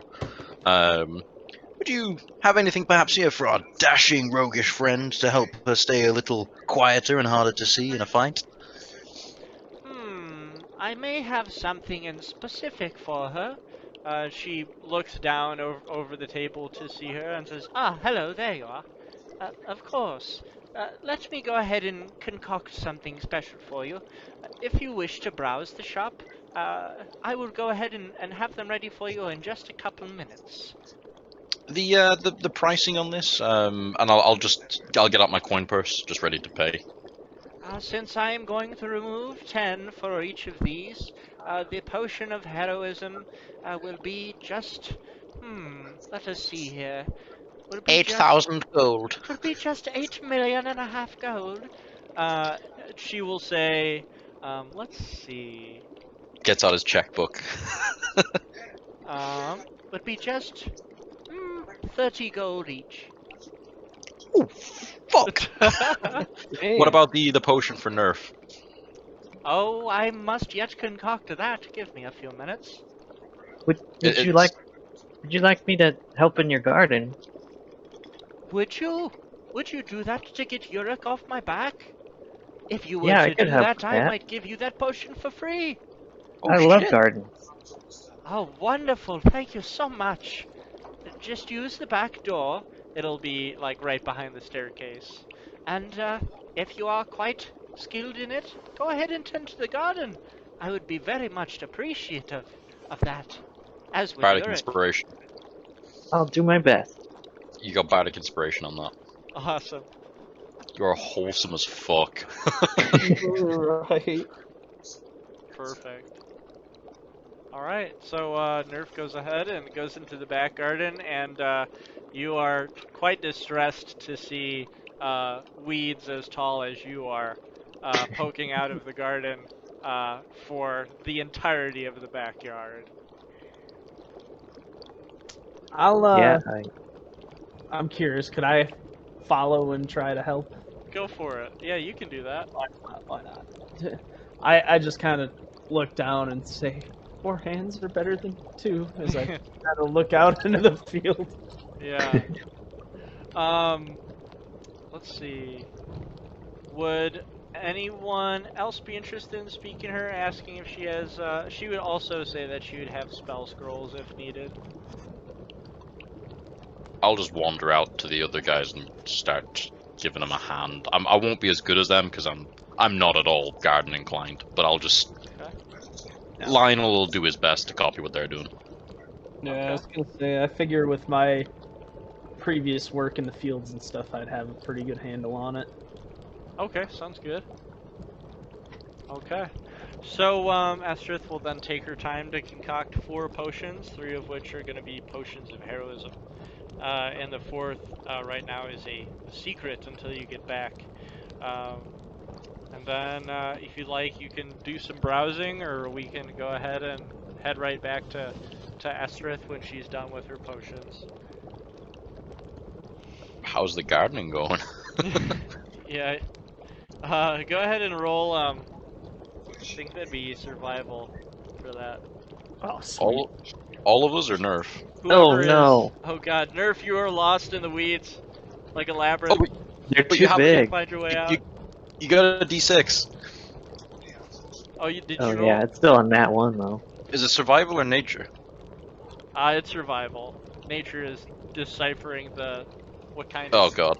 beast or whatever. We are not good at this. Yeah, it's We- going very I was painfully gonna say, slowly. even with even if I had advantage, it would not be good. Yeah, We you are- guys are just tugging at roots that are not coming out, and Nerf is hello, yelling for help as she's lost in the weeds. But are the weeds like at her head but at my waist? Yeah, like when Nerf goes into the weeds, you can't see her anymore. Can I try a strength check to just rip out enough weeds to try and find her? Yeah. Yes. Follow her meek voice. All right. Let's roll them bones. You mow down. Oh Oh god. my god, a stick. Yeah, this is a disaster. This is not going very well. You look behind Well, you. maybe and we can do the priestess tomorrow. Yeah, We have this all day. You look Yeah. behind you and you see Yurik like glaring and scowling at all of you as you mess about in his. I just smile and wave back at him. Like his eyes are almost popping out of his head, just unmoving, staring at all of you. I think I'm just like hopping, so every once in a while you see my face pop up above the weeds. Yeah. I have a question. Sure. Would an unseen servant be able to do any of this? Probably better than us. Yeah. I mean, they're able to grab onto things. I will. Oh, can I have more than one unseen servant at once? I don't think you can. At Yeah, I your didn't level, think I mean, You know what? you might be able to cast an additional one. At higher I have a levels. better idea. I'm going to walk out of these weeds and I'm just going to start yelling, "Over here, Nerf!" trying to guide Follow my voice. trying to guide Nerf back out of these weeds. Okay. Nerf, make a perception roll. Okay, here we go. What we Okay. lack in All hearing, right. we have in hearing. Okay, Yes. you are able to, without any effort, go straight out of the weeds, running, with just panicking, and you're able to find your way back out as you rush Straight into Gurud's Yeah. arms. Yeah, there's just like thorns and thistles and all that stuff just covering your body. It's like you found our child that got lost in the briars. Yeah, exactly. So yeah, she's got her potions ready for you guys if you're wanting to come back covered in dirt and thistles and thorns. You know what? I don't want to give up on this. I want to try one more survivor roll. Okay. I can't leave their guard. Just I'm gonna help him. Bardic inspiration to pull the weeds. I don't even need Yeah. 24. I'll take it. Nice. Okay. Gaining some extra motivation from saving your companion, you're able to strip out a whole row of weeds effortlessly, and Yurik rolls his eyes and heads back inside, seeing he has less to worry about. I just look back at the guys and throw the thumbs up with a smile as I walk back towards the store. Just dirt encrusted in your teeth. You're like biting the roots. Ah. Okay. She would greet you and say, "Well, how did the weeding go?" Great. Wonderful, I just splendid. kind of, once again, I'm still holding this cheesy smile and thumbs up. I'm happy to see your progress tomorrow morning. I'm sure it will be wonderful. Your weeds are a lot bigger than mine. but she will then say, "Well, I do have your potions ready if you are ready to purchase them." I would like to know the prices of the one from Nerf. Well, since Nerf will get hers for free, since she was willing to save my garden. Oh shit. We didn't do shit. Yeah, she'll find out later. I tell you what. Because, you know, Lionel's not a bad guy. I'm just gonna lower my head and like give 30 gold to Garrod for one of his potions. Okay. And I'm gonna walk outside and I'm gonna burn the remaining spell slots that I have for the day on Unseen Servant. Oh wow. And just and Have him do all the dirty work. I'm gonna like just help it and just trying to like pull these fucking things out because Lionel's got a heart. Lionel Okay. got soul. Sounds good. Alright, so you will assist, and Nerf will be granted a potion of animal friendship, Ooh. as the rest of you will be given your potions of heroism. Ooh, alright. How much are my potions of heroism going to cost? 30. Well, you got one paid for already. Alright. And you said they're how much? 30 each. I paid for one, so it's just 60 total left. Just 60.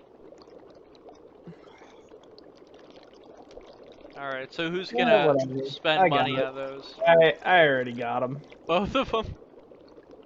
I got us covered. Loaded. Okay, she will be very thankful and give you the symbol of All Father Lloyd's thanks. Give you a small nod and say, "You are welcome back at my shop any time, and I look forward to the news of the customers that you'll grab for me." I forgot about that. Oh, fuck. Yeah, you did. Wow, I man, am, just racking up the meager side quests. So, as he's... So I know we had kind of talked about this as he was trying to somewhat teach me the ways of the bard, to some degree. Whenever he does go out to perform his ads, so to speak, I am going to act in the background and Nice. try and act like these potions are like Interpretive the dancing. best. Like you'll be doing your like hacker style stuff, like there with your axes, like doing all these like feats of bravery. I'm gonna Oh, be yeah. like laying on the ground, like just kind of like not moving a whole lot, and then I'm just barely gonna lift a potion to my lips and jump right up onto my feet, and be like, "Rah!" Like ready Absolutely to get beautiful. Okay, you guys, we got our potions. We fucked up her garden, and we agreed to be her patrons for her shop. Oh, Yeah. before we go, I just remember that we got a elixir of something that we don't know what it is Oh, yeah. from the. That Can you black ask her picture. about that? Sure. Ask her if she knows what that is. Yeah. Just one moment. Did Okay. the unseen servants? Did we manage to achieve anything in the garden? Some progress. It's like having a plate full of like gummy bears, and you eat some of them, and you're full, and it looks like the plate hasn't really moved at all, even though you know you God. ate some of them. So yeah, you know that progress was made, but you definitely can't see it. You eat gummy bears by the plate? I just saw an LA Beast video, and it was miserable. Yes, I watched that one. Dude, It's so rough. sugar-free gummy bears. Oh, Cleansing of the colon. Awful. Mm-mm. Yeah. oh. They recommended like It have gave me a 5 stomach ache at watching once. Like have 5. And like people talk about just having the worst passing bowels ever, and he's like, I'm gonna eat the whole bag. So he's like, oh, I can't do it anymore. I can't. I'm sorry. And then he brings the camera with him, and he goes into the bathroom and he puts the video camera on the sink, and he just drops his pants, and you just hear an explosion as he screams for like Yeah, it's 10 pretty rough. straight seconds. It was like, oh my god. Yeah, dude, it was unrelenting. To It was say the least. hilarious. And then Sounds beautiful. yeah, and then he stops the video and he comes back on and he's laying under the toilet. He's like, I'm just gonna stay here for the rest of the night. And he just sleeps in the bathroom, holding his stomach. And then you see his Yelp review of it. Well, not Yelp, but whatever. But yeah, so you hand her this potion of black ichor, and she says, "Oh, this is quite a chaotic potion indeed. It definitely has beneficial effects, but it is quite random as to what effect it might give you upon the stopper being removed. I myself do not know what effect might happen once it is opened." Interesting. Okay, thank you. Of course. Have a good rest of your day, dearies. And what is it then that we get up to? Are we still looking at the magic shop, or are we heading forward?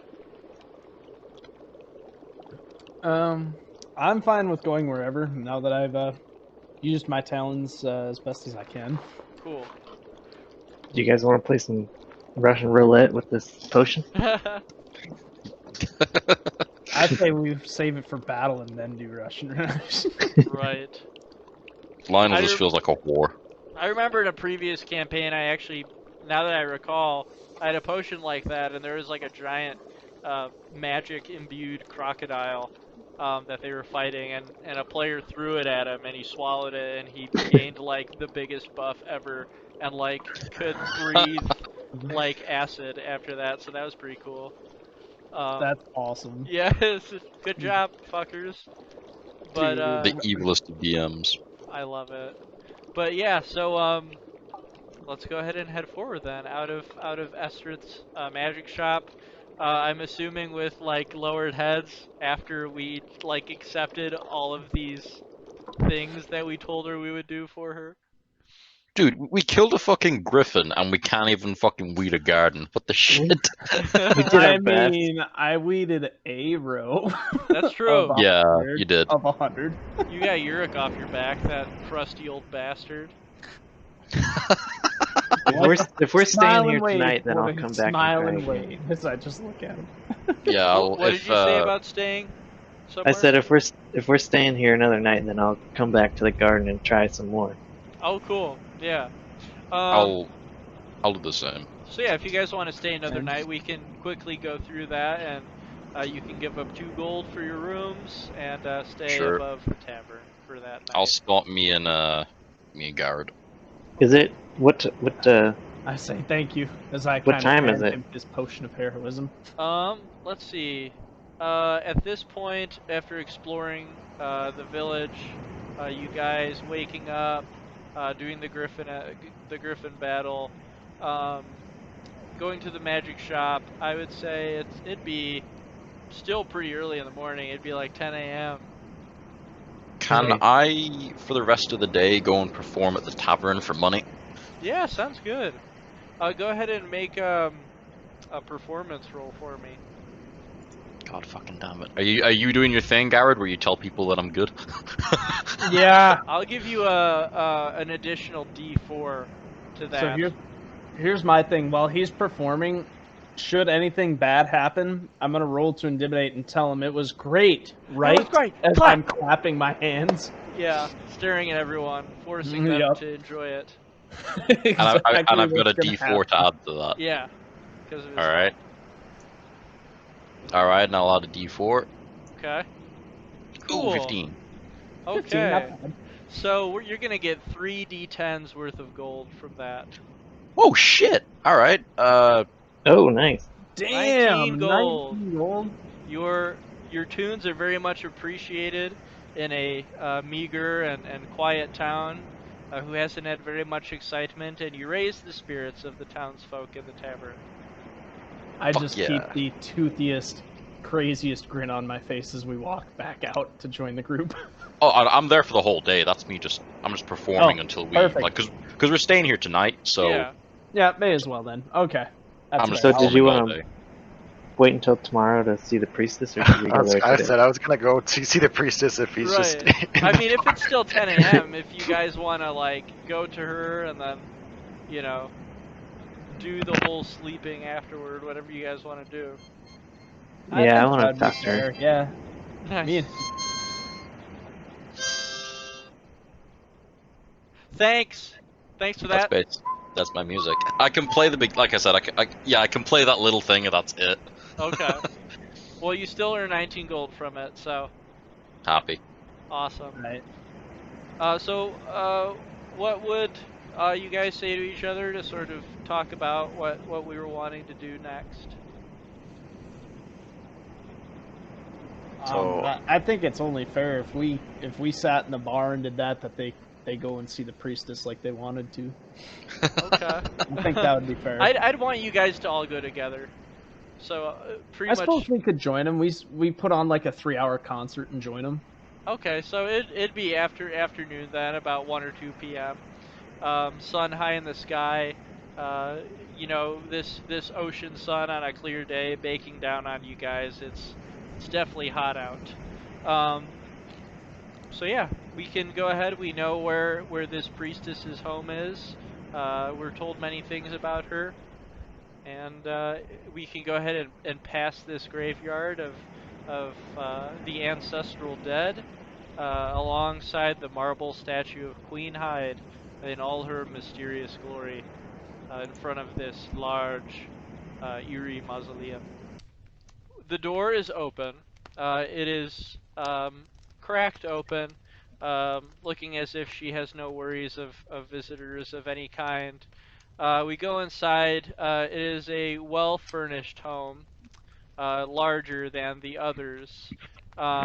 She seems to be, uh, a scholar or just sort of a more intellectual type than the rest who live here. We see a large decorated fireplace in the corner of her home, a bookshelf of many scrolls and historic documents, and a wooden wax table of a large folded up map, as well as um, a very uh, quaint, classy, elegant um, globe that she may gaze upon.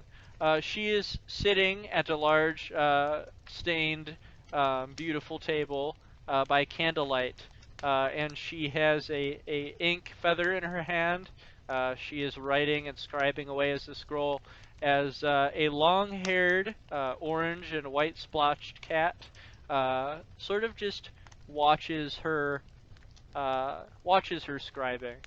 Um, and they seem to be buddies, looking after one another. As you creak open the door to look at this sight, Lycia looks over to you somberly, somewhat uninterested, just raising a single eyebrow. And the cat purrs and jumps off the table and speaks. And with a very elegant and eloquent voice. This cat wags its tail in the air and says, More visitors from a far-off land, it seems. Well, Lycia is busy. You best come back another time. I'm sure she doesn't want any visitors. and Lycia goes ahead and waves off this cat and says, "No, Shalk, it's quite all right. Go ahead and stand back up on the table. I will deal with our foreign visitors here." Shalkor will look back at you and sort of wince a little bit and climb back on the table, and will say, But Lycia, I believe you told me just yesterday that you were quite sick of seeing foreigners coming in and out of our good township, and that you were wishing to be left alone. and Lycia says, "A couple more won't hurt." And she will scoot out from her table, and she's wearing long priest-like robes, a green cloaked hood above her, and she's got gold clasps at each side of her robe, bearing the symbol of All Father Lloyd, um, uh, you know, on her neck, with a red cross that is painted on her robes, and she has long red hair, pale face, and she holds her hands in front of her, holding them together. Gives you a short bow of just pleasantries, although she doesn't seem to have much passion in it, and says, "Well, you of course have been directed here by the townsfolk. I'm sure you are needing help with something. You definitely seem to be a bit lost here." Have I seen this person before? You have not. Okay, I go and stare at the cat for a little bit. Okay, The go ahead. the chime that I found. Yes. The Chime that you found. that had the marker, the make. Sorry, the make. It had the mark of the old man on it. Yeah. Yeah. All right. Is it a simple like charm that you'd wear on a necklace or on like something, or is it like one of those Japanese style like block things, or what? It's just like a silver, like locket shaped, um, little trinket with just silver chain around it, and it has the simple etching, um, of that symbol in its front. I will produce it, and I'll just kind of like show it to her and be like, "It's quite out of the ordinary, but would you mind please explaining what this is if you can? Because I just found it, and well, I like it, but I don't know what it is." A few weeks ago, a Griffin showed up and killed a couple of our townsfolk, which we've buried since. I'm assuming this was one of the trinkets he swallowed. It is just a symbol of followers of Old Man McCloyf, and was worn by a great many of our churchgoers in this village, this township. No particular use, just a symbol of dedication. I'll put it around my neck and just again put it under the shirt with the other one. Hmm. Now, it is quite obvious to me that you come here from distant lands. I very much know of the trinkets that you all bear, as I have seen many like you come and go before, hoping they may find something that, well, eventually, of course, they all did not. But, as I would expect, you too think that you might find this thing you seek. Is this not correct?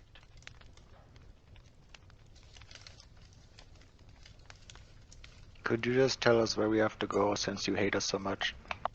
Can I pet your cat?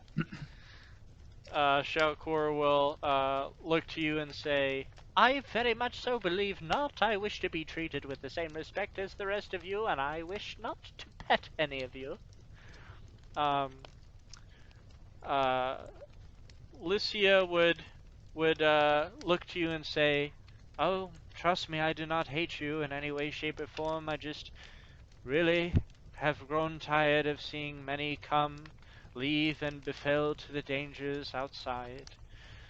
Uh, but I can guide you in the right direction, although I believe it would be better for you to find a sweetly rotting bed to lie upon. Find somewhere in this world to rest, instead of looking towards some journey, some lustful slab or stone or whatever it is that you seek, for it is very far away indeed, and very dangerous." The farther the better. If you say so. I believe what you look for is something that may rid you of your past. Not many villages here will tell you this, if any, but this kingdom is quite a good example of why that wretched throne exists in the first place. It is not by nature that this kingdom crumbled, and is not by natural death that our king and queen had befell. This is a land that serves as a prime example of greed and lust, for our queen had fallen in the middle of a civil war amongst each other, as her king had grown weary of her, and jealous, and obsessive, seeking more and more power, and eventually growing guilty from driving away his followers and his queen. I will not, and I refuse to bring you toward a land that may uh, give you the same result as what happened to our king and our queen. But instead, if you wish to take this path and you truly, truly wish to head toward what you seek, I wish that you take an example of yourself to see what caused all this chaos, caused our king and queen to befell each other, before you do so. And if you come back unscathed, come back still alive, and come back still seeking this wretched throne that many have before you, then I may perhaps help you progress forward. After the king, King Idibus, was defeated by Queen Hyde in that great battle many years ago, he was buried deep below the township, in a bastille far below the sea, and locked away there forever.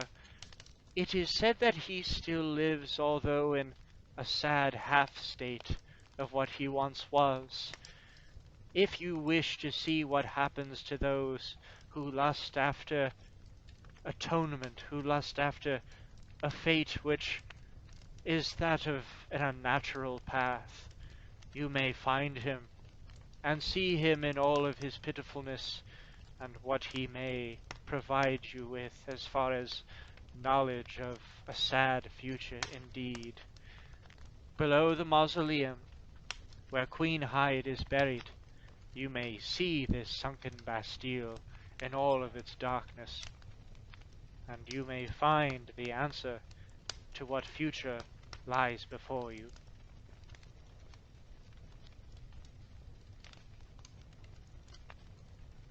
The man Nice. who...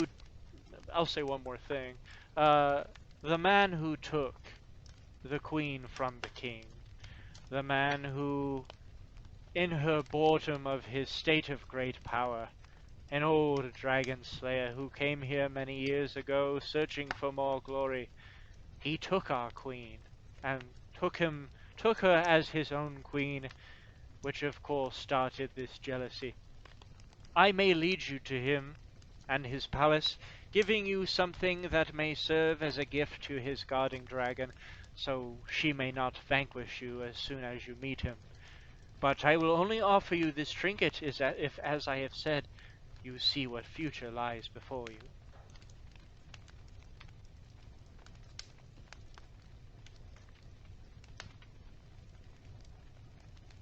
Would anyone have sort of any questions to ask her, or anything that they want to say about the task that she wants to provide you guys? You know. Can I interest you in telling you about a local, wonderful place called Arithis Elixirs? I'm advertising for them, and thought you might like to know. And I'll like take out the drum just about to play. She would say, "I know of a magic shop, and I frequent it quite often. I am one of her only few customers remaining. I know quite well of Estrith. There is no need." Then you understand her plight and her need for more customers, so surely you will gladly help with this advertisement of her abilities and what she holds. Oh, why not? If it pleases you, I might do so. I am good friends with Estrith, and if she wishes to bring about more customers, I will come out from solitude, and the more charming Shalcor and I will help her out, if that is what you wish. I could not ask you for any more. Thank you very much. But of course. Now, I know, as I have said, that you all seek this ancient throne of supposed wonder. If you were to divulge with me, what is it that caused you to happen upon these gates? What is it that happened to you that caused you all to wander into our land, seeking such a powerful artifact and relic of the past? I am. Sorry. I'll go just say ahead. I'll just eyeball Garrett and just sort of like, I got your back. I'll look at her and I say, this should tell you everything you need to know. I say as I kind of try to hand her the trinket that I have had just hanging around my neck. I haven't been trying to hide it or anything. It's just been hanging there. So I'll hand her that and tell her this holds the reasoning to why I'm here and the goals that I'm headed towards. And I kind of hand her the trinket. She would refuse to grab it and sort of steps away a little bit, and she would say, "I know very well what power those trinkets possess. I now see that all of you come here for the same purpose indeed, and I wish not to bear your pain. but I do know you are suffering a great deal, which is why I offer this to you. As I have said, if you truly wish to seek out this throne, if you truly wish to travel to the mainland of Drangleic, discover its wonders and dangers, and become ever closer to the reason this throne was crafted as an embodiment of this sinful scholar of the past, then you must see what it does in the hearts of men who are not strong enough to possess its power. The lust that comes forward for them, and the greed, and how it befalls them so, can only be found in the Bastille below.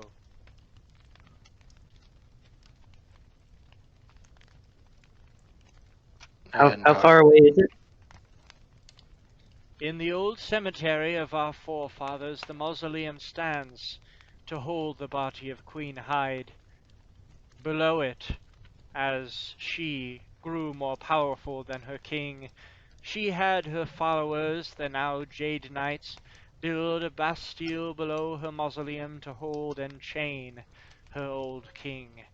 Hundreds of feet below the sea, you may travel down it and find, unlocking the history of our kingdom, and go ever closer to what remains of that sad, sorrowful king. What would happen if he were to be released? If he were to be released, my goodness, I cannot even begin to think of what a dreadful man encased in his dread and encased in his guilt may unleash back upon the city which he is so jealous of, harboring such hatred for it. I cannot imagine what he might do. It is better that he's locked there to forever think on his guilt, and forever think on the sins that he has caused all of us and our ancestors. He shall never be released.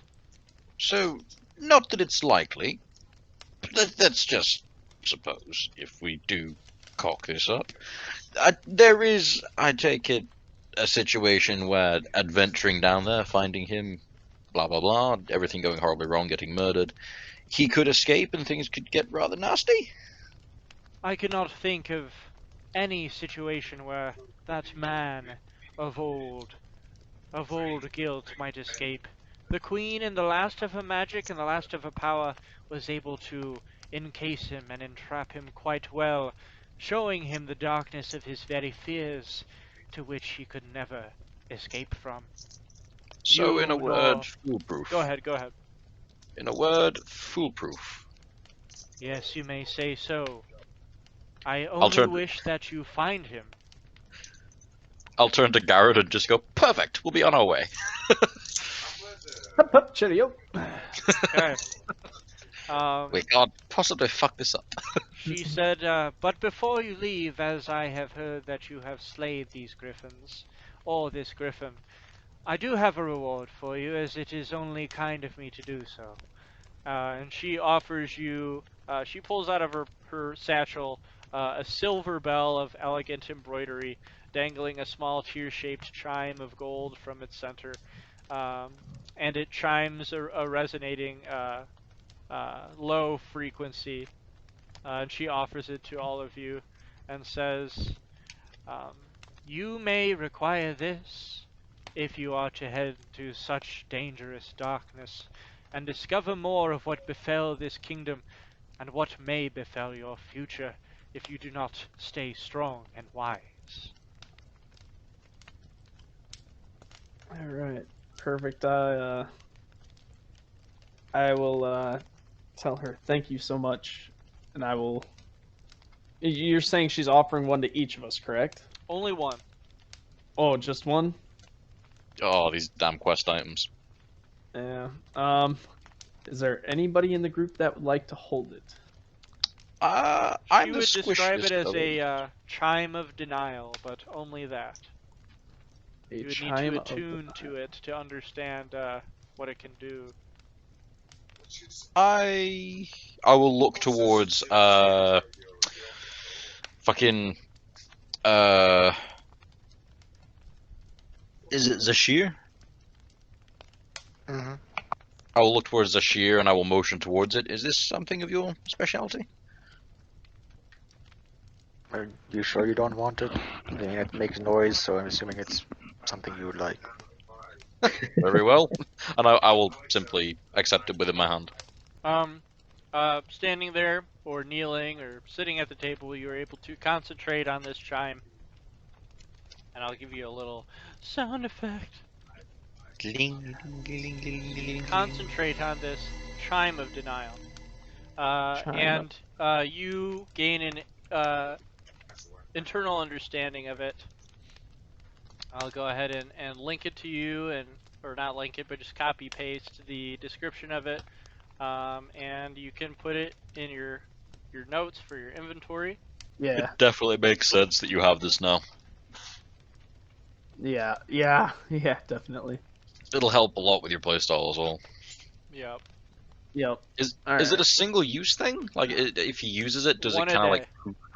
Oh, okay. I was worried it was like Dark Souls style. You use it, and it's fucking No, gone. yeah, it says one a day. You may use an action Cool. once per day. Yep. So it was a bit rushed, I admit, but pretty much what she has to say to you, in short, as you approach her and speak to her, her having a vast knowledge of this throne that she inherently knows that you seek, seeing you are foreigners from another land, she just knows. Um, Pretty much tells you that to seek something so powerful, to seek this thing that may reverse your fate in such an unearthly, unnatural, powerful way, uh, holds dangers, and that many adventurers like yourself have sought it and failed to find it, becoming, um, you know, decimated or lost to the land that lies ahead. She says that she's not willing to help you find your way to this ancient land unless you see for yourself what greed or lust for something that you desire may cause. And she goes ahead and explains to you that back in the day, many years ago, many hundreds of years ago, I'd say just 100 years ago, Queen Hyde had locked the king in a deep bastille below the township after he sort of went mad with jealousy and lust after she abandoned him for this dragon slayer that now inhabits the city. Um, and she defeated him as he got his army up, and they had a civil war amongst each other, causing the ruins of this city. As she said, it was not by natural causes that the city went to ruins, it was by battle. So she wishes you, before she wants to help you, to see for yourself um, this sad, old, ancient king that lies deep, deep below the city, supposedly still alive in his guilt.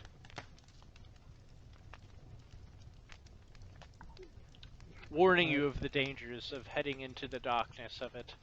Speaking on, you might not be able to return, but if you do, she will help you.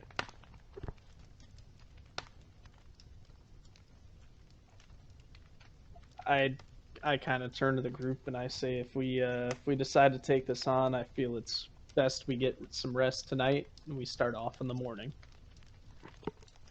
Sounds good. Was everybody in agreement on that? Agree. Okay. Um, so, Lucia growing a little bit kinder as, she tried to, like, harden herself off to adventurers, it seems, not wanting to get involved in her lives, or their lives, but she has grown empathetic towards you and will then offer you, if you want, to stay in some of the guest rooms here, free of charge, for a single night, if you were wishing to do so. Or you could go I back to the mean, tavern. we could. I'll turn to the group and I'll just say we could frequent the tavern, I could perform there, and we could stay here. There's no point in paying for accommodation when someone's offering us free place for the night. Sounds good to me. I agree. I will say 1 performance per day, so we can't keep accumulating gold. Oh no, this one isn't for gold. This is just Oh, okay, this is cool. this is just Just an for fun. advertisement for the elixir shop. Okay. Go ahead and roll performance to see if you're able to get her any more customers, and if able to do so, you know, she might Am I be getting extra thankful. help from Yes. from Yeah, go ahead, add a d4 to that. is that from Lycia? Absolutely. I'm gonna act in the background. I thought Lycia was gonna help as well. Oh. She didn't say that. I was Oh, gonna we say, said- I know I did. I don't know about No, you. when I mentioned about spreading news of. Oh, yeah. She was gonna do it on her own time. She wasn't going to Oh, join okay, the cool, group in cool. any way. She's not gonna be backup vocals. No. She's like there doing like Spanish dancing with clackers Right, and everything. pretty much. Yeah, that's her style. All right. So performance. God damn it. Ooh, okay. All right, you're able to And a- get to 3 and a new D4? visitors. Oh yeah, add a d4 to that. There might be more. Hey! Yay! You're able to get 4 more visitors who want to frequent her establishment, and thank you for your advertisement, and say that they'll visit her right away and see what she has to offer. I do want to swing by that, hit up that garden again before bed. Okay, go ahead and Yeah. roll survival for that then. Nice. I'll help in this as well Sure. here. Yeah, pretty sure we're all just going back and like heads hanging 19. low. I'll take a 19. Not Oof. terrible. All right, you're able to strip down another row of weeds. Only it's- 98 more to go, boys. Yeah, as I'm for real. slowly ripping this stuff up. Hands just Just red back for roll. the campaign, just You look up to the cottage, and you see through a dark window Urik's large white eyes peering down at you from the dark windowsill, just as angry. Once again, Damn. I smile and wave at him. Crusty Just- old bastard. That idiot savant smile. Exactly. Yeah. All right, so you've been told of a bit of the history of this kingdom, how it came to be this way. You know that the queen had gone with this old dragon slayer who lives somewhere. She did say that he is guarded by a red dragon, that he may be able to be the next person to talk to further you on your journey toward Drangleic. So you can assume from when you peered down from the tower upon first coming across Hyde Kingdom that he might be in that cathedral where that sleeping dragon is guarding. So yeah, we can go ahead and sleep for the night. You guys can take a long rest. Hey, my health is back. I would say My God. she, before you leave as well, she would say one more thing, since I really do wish that you not perish down there. Please show me all your trinkets. Do not hand them to me, but just reveal them before me. As I said, I'll just kind of hold mine in my hand because she's seen that it's there, but I have it. Okay. yeah, I'll pick I'm mine showing out. mine. Okay, so she would kneel down in prayer as you see her begin to glow with a faint aura of light.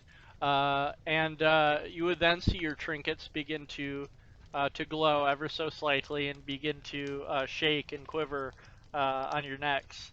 And you would feel a surge of energy in your very spirits as you feel that much stronger. And this will cause you guys to level up, so you can go ahead and do that if you want as well. Shit. Aw, fuck. Yay! Oh, I gotta break out my book now. Have you heard of Esther's Elixirs? There's a place around the shop street where you can. You already did that. I Yeah. will be doing that for the rest of this campaign. Oh, good. Every boss that we meet before anything starts. How Have you wonderful. heard of Esther's elixirs? Big And every great time we ass come from the back black from the, planet. Bro, every You time we never come back from know. our quest, I'm working on that garden. Oh yeah, right. bro, Harvest Oh. Moon. It's great. I love it. So, dude, speaking of this yeah. advertising thing, real quick here, sorry. Go ahead. So, back in one of my old campaigns, like one of my first ones I was ever in, I decided to be a paladin, and I was really big on promoting my god. So I would hand pamphlets out in the Nice. town, be like, "Have you heard? The good Have you news. heard of our Lord and Savior Saren Ray?" As I would just start handing it out to people. What is it that has intrigued us most? We now know of the Bastille. We know that there is a dragon slayer that gained the trust um, of Queen Hyde, and he's the one who is supposedly living in that cathedral. That's pretty much our new information about this place. What is it that we want to investigate? I have a quick question because I'm retarded. Yeah, So to do with the whole leveling up thing, yeah. are we now leveled up, or is You're it level 3. after? Yeah. Okay, so I'm- Well, it requires a long rest, so I would say you guys did stay the night at her house if you wanted to. are we okay with that? Yep. Yeah. I'm cool with it. All right. Okay. Sweet. Happy. Retarded time over. Back You're to the okay. DM. So, where were we wanting to head then? So the Dragon Slayer is in the kind of reddish building, and then the He's in a cathedral far off from the okay. township, guarded by that dragon.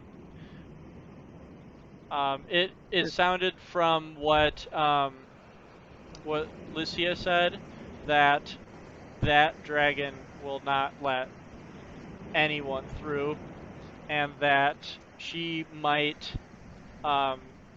give you what you need to gain the appeasement of the dragon. But of course, you could also just say, "Fuck it, we're gonna try to go over there anyway."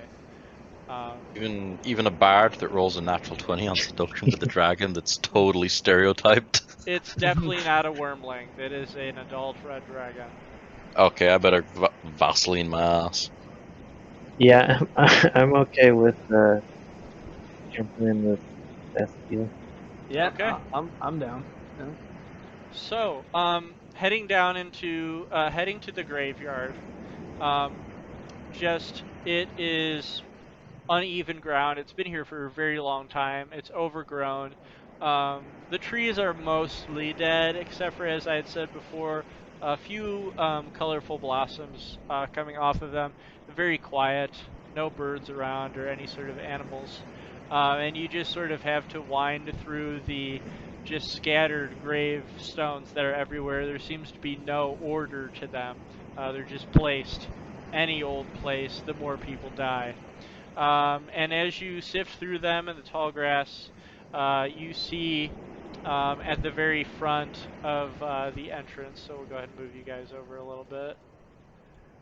You see at the very front of the entrance is a turtle in priestly robes, looking very old, who is kneeling before a small statue of a womanly figure who looks to be a sort of priest with bowed hands, and she's got flowers around her body. It's a marble statue that's just sort of cracked and withering away. And this turtle seems to be uttering cantations, and he himself offers some flowers, and is just kneeling there with his eyes closed in front of the mausoleum.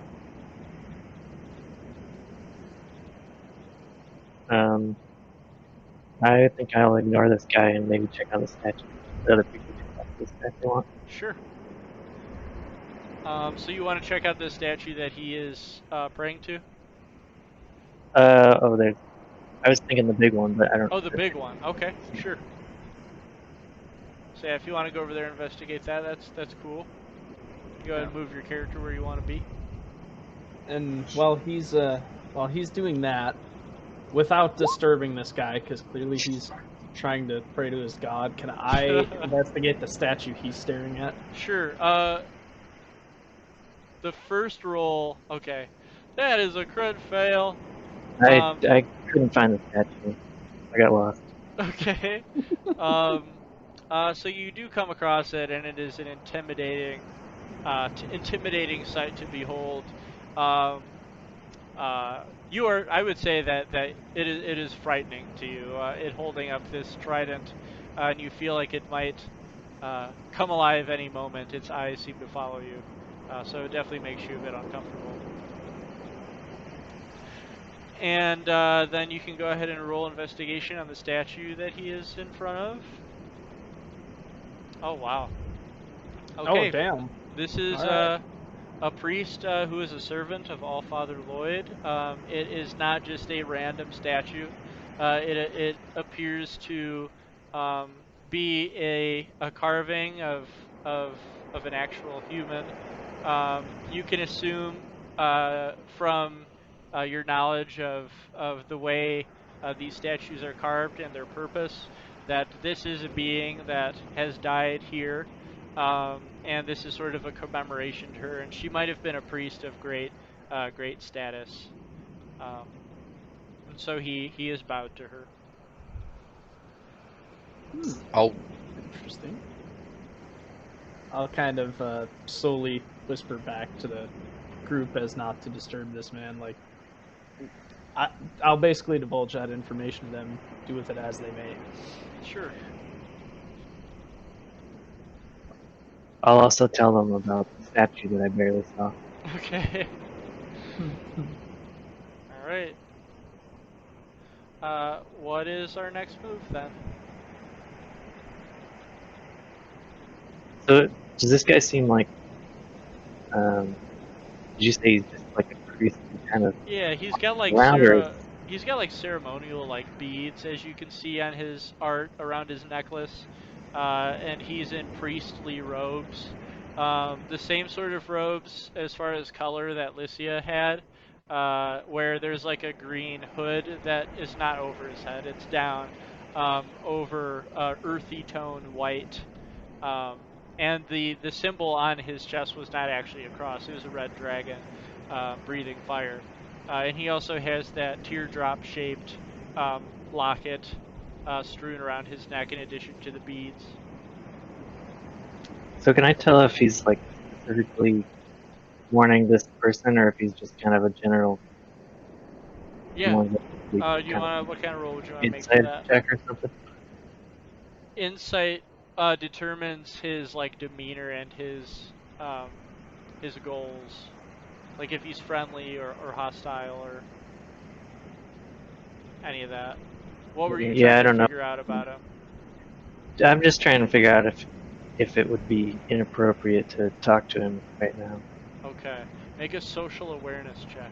Just kidding. So, let's see. I would say you could do an insight to see what his mood is. If he's willing to be spoken to, or if he's, quiet guy. Okay. So with insight, I would say of a 7. You can't really determine one way or the other, but he doesn't immediately come off as like, a hostile type of guy, and that's really all you're able to tell about him. I don't think I'm going to talk to him. Okay. I've just been quietly playing my viol as I walk, like really quietly, really gently playing the viol as I go around.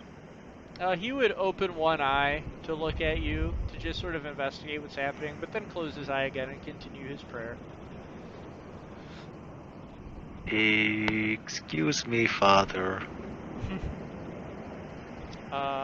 He would stop his cantation and do the symbol of Allfather Lloyd, and then slowly stand up. He's graying a bit from his natural vibrant green of his turtle colors. And he would stand up. You notice that he had by his side like a twisted wooden staff, and he uses it to raise himself up with great effort as the beads clack against his front shell. And Uguay? he... What's up? Master Uguay? Yeah. And He looks to you with tired eyes, and he says, "Ah, yes, good day, child. What are you doing here in the grave of our ancestors? Not that I mind, per se." We were just taking a stroll, and we're looking. We were told the mausoleum was underground under the graveyard or the church or something, and we were looking for directions. You were looking to gaze upon the coffin of Queen Hyde. Quite respectable to want to learn more knowledge of our township. Be careful, be respectful, do not touch anything that you see, but you may gaze upon her if you wish. Just head straight through those mausoleum doors, and as I have said, be sure to stay respectful. And in addition, if you ever wish to visit the church and learn more about our practices, my name is Elwin, and I run the church yonder, above that hill, above those steps. I serve the church every early morning. It would be nice to see new company. It would be nice to see new company indeed. Well then, I have more prayers to attend to. It's best you leave an old man alone to his cantations. He's just nodding very like fervently. Okay. He guess shrugs and like, I guess we go search the mausoleum. Go look at the statue, maybe. Would you say that to each other or like out Yeah, loud? yeah. I kind of like back away from him and Okay. do a sidebar with the party. Okay. Whoever is looking gets inspiration. Okay. Um. So he would then do the symbol of Allfather Lloyd again and wave you all off and say, "Blessings of the old father be to you, and we hope he looks down on you with grace as you gaze upon the coffin of our queen. Good luck. Don't go muddling about in there. It can be treacherous if you look to find anything in addition to what you have said here. I strongly advise against it."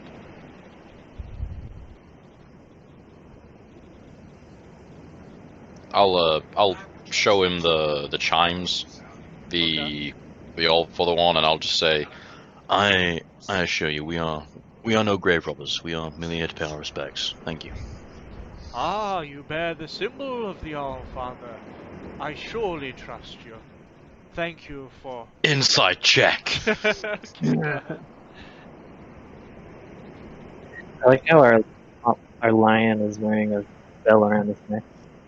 Oh, I believe everything he says. yeah. As whatever he says is totally trustworthy to you. And he says, "With great trust, I would hope that you would lead your companions toward the grace of the All-Father and teach them about his blessings. Carry on."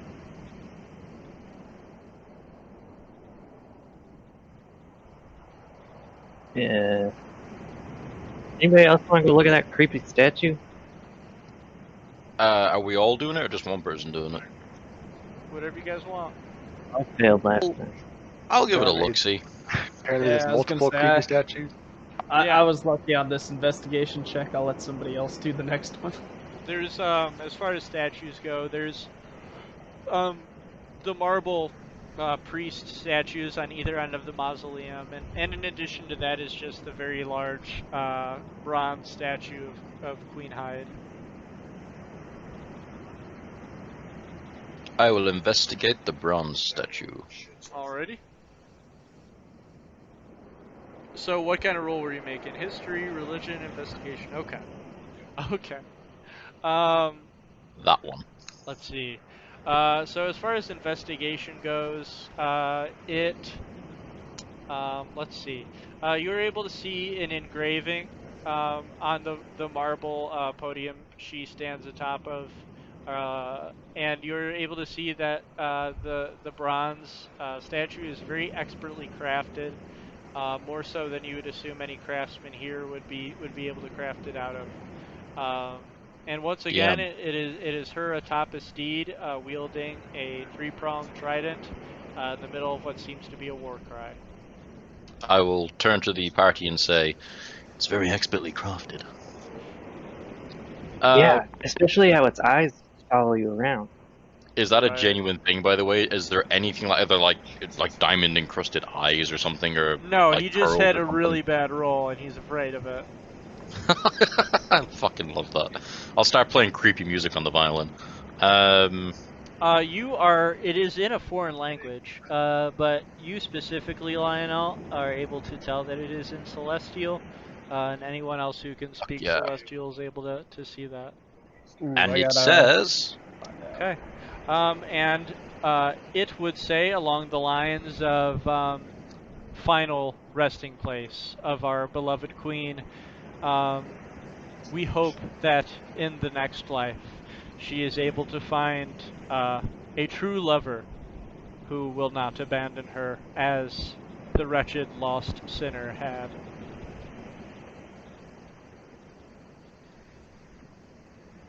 Well, should we go visit the Red Cross Center? Pretty legit. Okay.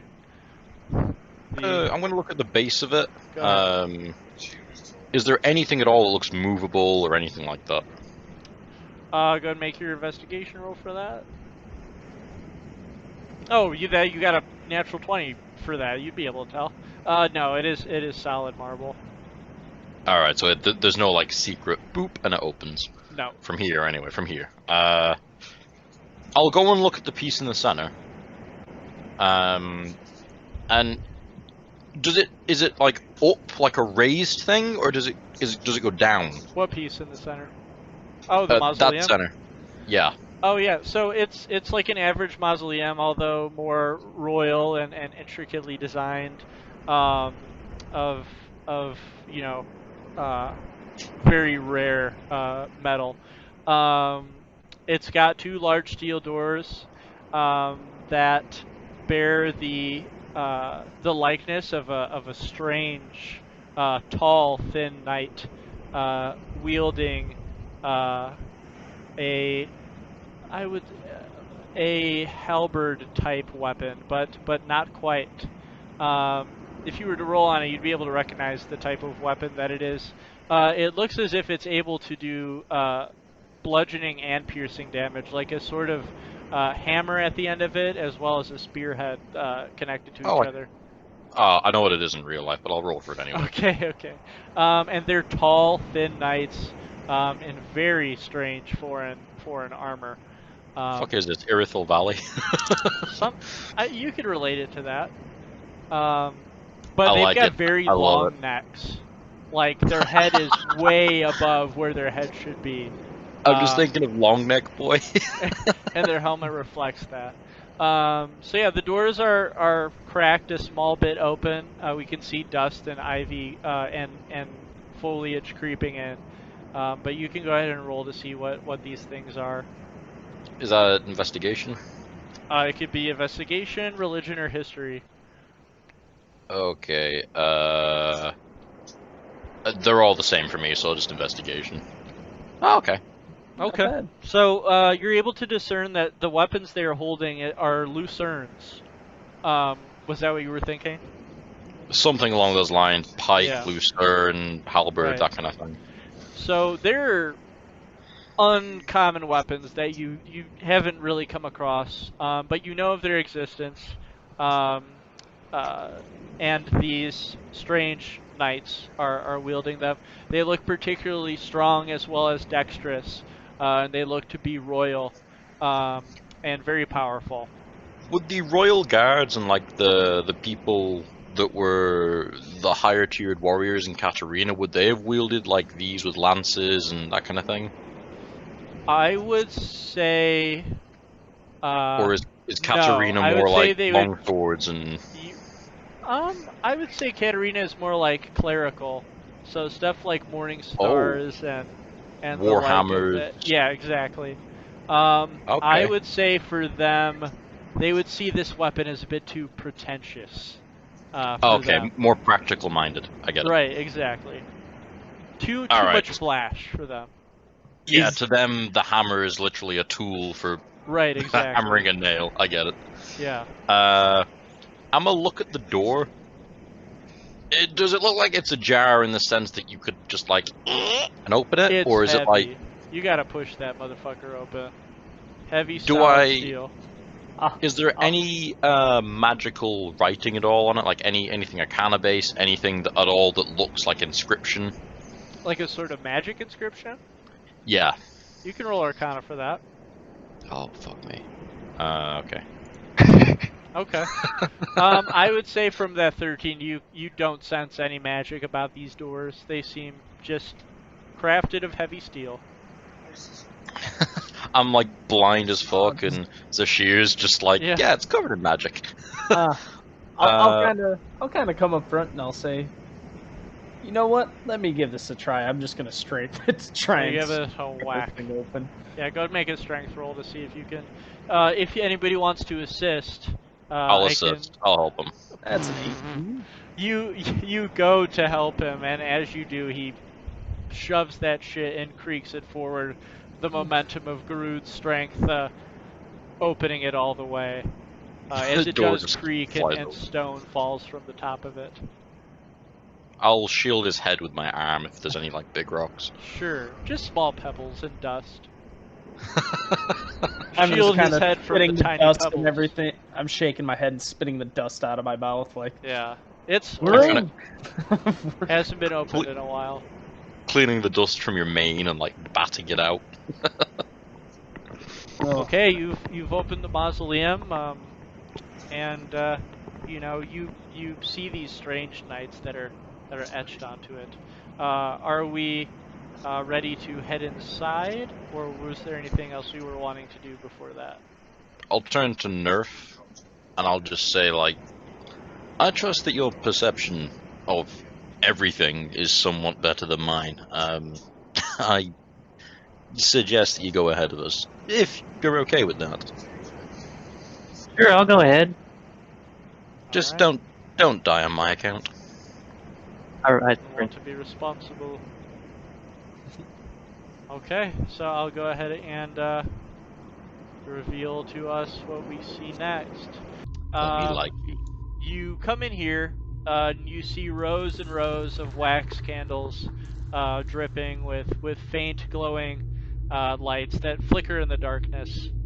To each side, you see dust-covered pews where one may sit and pray and reflect, and very intricately, beautifully designed columns holding up this mausoleum. In front is a rotted, moss-covered stone statue commemorating Hyde, looking exactly like the one outside of the mausoleum in the graveyard. And before it is an ivory, beautifully crafted coffin of pure ivory with many beautiful flowers that are placed atop it. And before that is a stone circular platform connected to chains that lead up to the ceiling and down below. And you see darkness descending very deep, and you feel a cold breeze wafting up from the bottom of it. If anyone would like to turn back. I think I'll approach and just kind of like look down and see if I can see anything. Pitch darkness. You are not able to tell how deep it goes from a mere gander. Push him. No. I'll toss a coin down to see if I can see how long it takes before I actually hear it hit bottom. Gold just to see. coin? A whole A coin. coin. Yes. So yeah, you can you wouldn't be able to see it drop because the platform is in front of you. Oh but no, you I'm could just drop through the listening, coin. trying to see. Okay. So you Trying can to see drop if I can get it. drop in some loose tile This tile's sort of waxed and reflective. You're able to see your image through it. All right. So some of it's cracked and open. You're able to grab a big chunk of it and toss it down. Go ahead and make a perception roll to see if you're able to hear when it stops. All right. This is like some Hobbit shit where you hear the doom, doom, Yeah, exactly. doom, doom. Yeah. So it goes down. You don't hear anything after you drop it. I just kind of whistle. That's It that's a little echoes. bit of a ways. I'm going to I'm gonna take a look around the rest of this room Sure. first before I decide to go down. Do I see any writings on the walls or on any of the pews or anything like that? Just intricate designs of a seaside sort of theme and art style, sort of like ancient Greek. But other than that, it is just an enclosed mausoleum of stone walls, and there is nothing here besides this statue to hide and her coffin surrounded by candles. While he's doing that, I think I'm gonna like just creep out like 1 foot on the platform and see if anything happens. Okay. You feel it begin to drop from your weight, but ever slowly. It appears a lot of weight will send it going down. But you being a small goblin, it just sort of wobbles a tiny bit. Can you imagine if we were a party of goblins and we wouldn't be able to do this? Well, what if that's However, we're two of Rosalind's full sin. Just jump Yeah, on. you're fucking dead. 390 pounds. I think that's enough to move it. Yeah, just do a belly flop on it. You're plus my good. Yeah. plus my They'll 290. jump on and the also chains just- break and we die. Yeah. Yeah, I don't feel like getting like 400 d20 fucking bludgeoning damage. Yeah, back in the day, I used to like my second campaign. I would make rolls for everything because I thought more rolls the better. So it's like you run, make an athletic roll. You get out of bed, make a fucking dexterity roll. It's like fucking roll to walk onto the platform, crit fail, shit breaks, you're dead. Bye. Oh. Weirdly erotic. Yeah. So, yeah, so this is what we see. It's very quiet. We're not able to tell how deep it is. What is our Alright. next move? I am going to grab the one of the. If I look up, can I tell which chain I need to kind of hold on to help keep the platform level or balanced? It seems to have a sort of mechanism within it to make sure it remains balanced. Oh, okay. All right, I wasn't sure if it was like a rope to go up and down with or not. So No. I'm gonna step onto the platform then and say, "Shall we?" As I walk out onto it. I'll hop on. Okay. It begins to slowly drop, not stopping, just going about a foot every second or two. Is everybody gonna jump on as it descends into darkness? Is there enough room? I'll play them down with the violin. No. Okay. Does Ashir hop atop the platform? Is there room for all of us? Yeah. I'm not playing the violin, by the way. I'm staying very quiet and listening for the slightest movement. Obviously, Yeah, the chains. We're gonna. There hear was those. room, but then he took his drums out, so you could. Yeah. Right. So you now hear clicking from the chains, and you feel that all of your weight is enough to send this thing going down full speed, a safe speed, but quickly. I would say like 3 entire minutes pass after this thing descending at like 5 miles an hour. So like the speed of a bike going down, and it still takes like 3 whole minutes of you descending into darkness. And the air is very thick, very cold, and very silent. So eventually, the platform stops, and we are now in a musty basement of a dungeon. Very thin air, or excuse me, very thick air. The atmosphere is very wet, and there's just not a whole lot of circulation here, with a few torches flickering in the darkness. Are you guys able to see where we're at right now? Yeah. Yeah. Okay. Orlando. So the platform stops. Before us, we see a small stone chamber. The floor is mossy. We see the skeletons of men in armor, rusted away, sitting at chairs, what we can assume was once counting their gold. And we see a statue of a female in bronze, covered in a blanket and a sheet. A podium next to her with strange etchings in it that seems to glow a magic aura. The ceiling is about 15 feet high, and we are also able to see a rotted small door and a rusted portcullis before us, and it is nothing but silence and darkness. Check out that gold. Okay. Go for it. Move your character to wherever you guys would be. Ooh, I'm definitely checking out the glowing writing that I see. Okay. I'll go with him. So, let's see. So this is. Maybe Go ahead. oh, I was just gonna say I'd look at the skeletons a little bit before I Okay, sure. start grabbing gold. You are able to see an insignia on them. Their jaws are all the way open. They've got cobwebs in their eyes. Their armor is rusted away. You are able to see an insignia on the torso of their armor, a black castle tower, like a rook chess piece, over a green banner. That is etched into their steel armor. And these are human skeletons. These are human skeletons, yes. They also have like torn red cloaks strewn on their backs. The gold is like covered in, like, it's oxidized.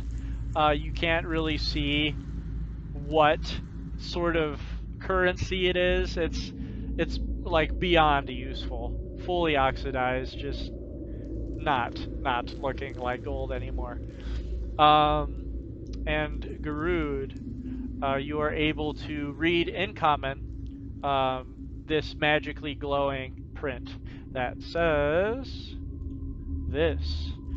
You are able to see this handout. May this wretched pit serve as a reminder to the depth of your betrayal. Hope for freedom lies in the abandonment of murky allegiances and in the faith of your queen. Trust instinct alone, and demise will be yours. Wonderful. Hope for freedom lies in the abandonment of murky allegiances and the faith of your queen. What's the thing in front of me? The statue? Yeah, what exactly does it look like? Oh, like it looks like a cow leg under a skin to me. Yeah, it looks like another female priest in like ancient Greek type robes. She has her arms outstretched in sort of a motion of like open acceptance to like a god's favor kind of thing. And her body her face is covered in a white sheet that has since become beige and covered in dust.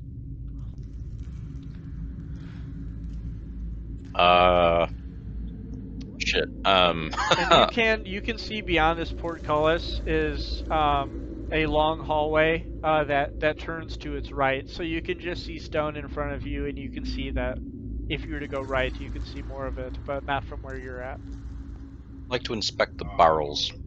Sure, go ahead. Go ahead and roll investigation.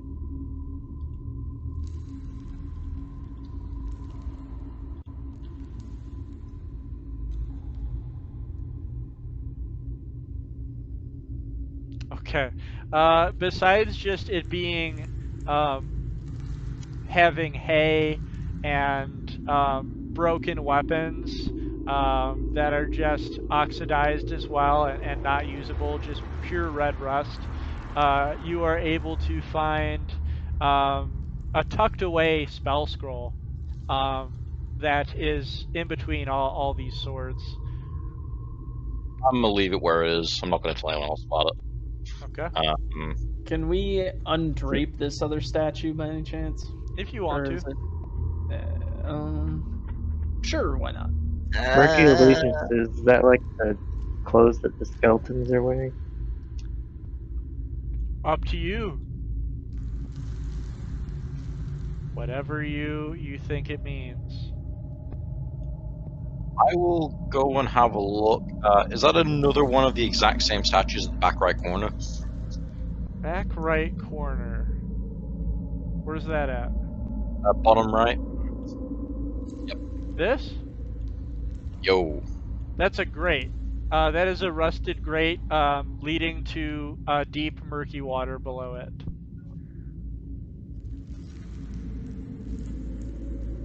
I'll go and have a look at it. I'll go and have an eyeball at it. Okay. So, going over to the grate and peering down, you see just like stagnant sewer water almost. Green and just very dark and murky. Cold. Just looks like whatever water had poured into here from the sea is contained below this grate. I will sniff and try to sniff for like anything that smells like anything that's alive. Or does it just smell like dead shit? You can make a perception roll. I'll make a sniff check. Okay. You do smell death. Excellent. You're not entirely sure what the nature of the thing is or things are that are dead, but you do smell death coming from the stagnant water. Alright, I'm gonna head back over to Gerard, and I'm just gonna look at him and shrug and just say, I'm not the person to lead you through here. Someone else is far better off taking the lead. Okay, and then we also do see this rotted door before us. Yeah, are the doors like able to be busted through or opened? Only one way to find out. I just turn and look at Gerard. Alright. Fuck it. I'm gonna go for this one first. Okay. I'm just gonna try and do a strength check and shoulder charge the shit out of this door. So it seems to have expanded. So it is, you know, against the stone, not easily opened. You will have to try to smash through it. Alright. Can he get helped? If you want to, it is rotted away, so it probably won't be too difficult. I'll help him anyway. Screw it. 18. And once again, just as you're about to help him, Just goes straight through He the goes fucking just door, leaving a straight through it. garage-shaped hole in it. yes, exactly. And splinters fly everywhere, and the rotted door is just sort of like what we would see as cardboard, like just wet and rotted away. You see, boys, I got us covered. Garrett's already running down the hall, just leaving a hole in the door. So in here, you see a rotted wooden pew that has since fallen apart. More moss covering the ground. Another skeleton that is in that exact same armor, the black rook over the green banner, like a two-tailed banner. And in front of him is a deep, echoing well, covered in moss, with a pool of murky water beside it, leading into darkness. I will, I'll keep... this could be bad. I'll keep Vicious Mockery ready in case something, like, actually bad bumps out, like, just hops out of nowhere. Sure. And I'm gonna take my longsword out and point it at that fucking hole in the ground. And I'm gonna I've stand got my beside hand axes like readied right now. I'm right beside Gerard. So there is no torchlight down here. It is dark. You can faintly see the outline of like humanoids lying in water at the bottom. I was about to say. But Alright. yeah, if you guys want to see how deep it is, it's definitely not hundreds of feet deep. Actually, I do have some torches on me. Oh, cool. Yeah, I have 10. I got a I'm gonna reduce it down to 6, and I'm gonna hand everybody a torch. Awesome. Do we all need torches? I thought we can see in the dark. You This guys might will have make dark it vision. like, true. We do have dark vision, don't we? It is black and I white. do. Yeah, and from how deep it is, you'd be able to just see the outline of humanoids in the water.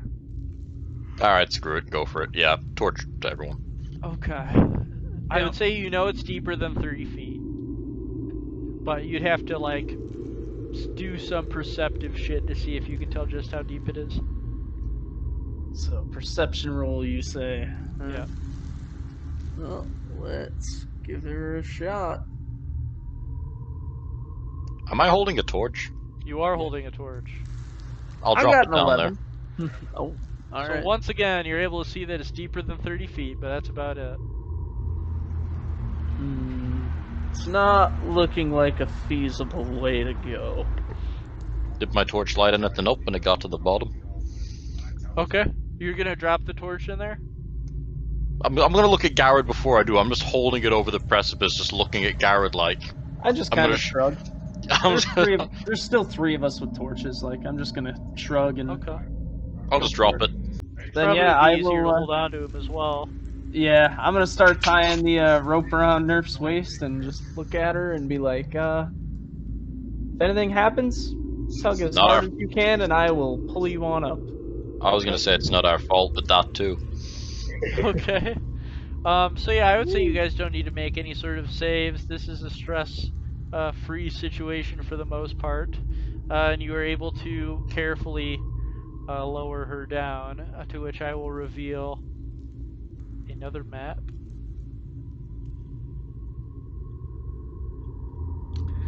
Are you guys able to see that? Yep. Yep. Okay, so Nerf gets lowered down to the bottom of this well, 40 feet down. Besides the scattered bones of the skeletons that were dropped, we're able to see 2 skeletons that are in fairly still maintained armor, not very much rusted, as well as like a large sewer portcullis that just is locked, rusted away, and seems to just lead further into where this water is heading from.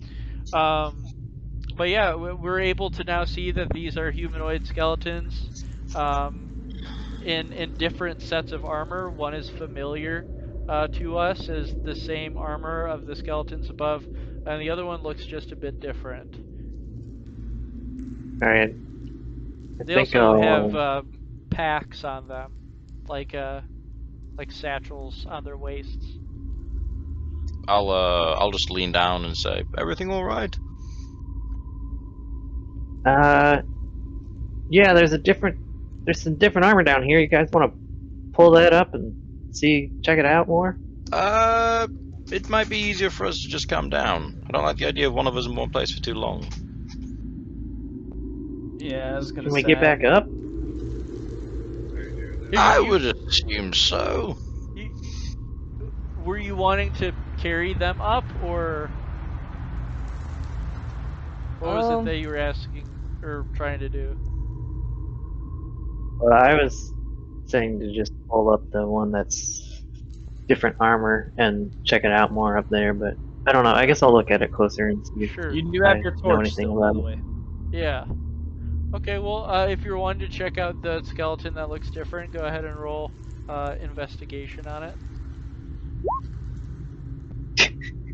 Okay. You having your torch on you, you are able to see. It would not take much effort to see that it does have a different insignia on it than the other one. This one has a blue cloak, blue torn cloak on its back. Still has silver armor. But you are able to see that on it has let's see, it's got a golden trident over a white banner. Is the insignia that is on this dead skeleton. Okay. If we think it would be useful up there, then how about I just tie the rope around the skeleton and then I'll climb up the rope. They both also, as I said, have satchels on their person. Okay. Yeah, I guess I'll dig through those. Okay. So digging through their satchels that have, since rotted away, you are able to find two fairly intact scrolls. One in the satchel of the Trident insignia'd skeleton, and one in the satchel of the Rook insignia skeleton. They're very intact. Oh, are they like spell scrolls or? Yeah, it does appear that they are spell scrolls. I Okay. wouldn't. Yeah, I'd say that you weren't able to like decipher what it is off a first glance, being a ranger. I'll just grab those and pull on the rope. Okay. All All right. Are right, you guys ready to lift him back up? Her Yep. back up. Yep. Yeah, sure. Okay. So, feeling the tugging on the rope, you pull Nerf back up, and you see that she has carried something with her. She now holds two very intact spell scrolls. Um, I'll hold out the one from the Trident armor and say, maybe we should read this in front of the Queen. Did you guys want to see if you can decipher what kind of scrolls these were? Sure, why not? What should I roll for that? Just like the other one, I'd be okay with like you just being able to read it and discern what it is. Cool. Cool. I will do that. Okay. So, opening these spell scrolls, to your surprise, they seem to be very powerful. One of them reads, the one that was taken out of the Trident insignia satchel is read as a spell scroll of Cloud Kill, and the spell scroll that was in the satchel of the Rook insignia'd skeleton was reads as spell scroll of Knock.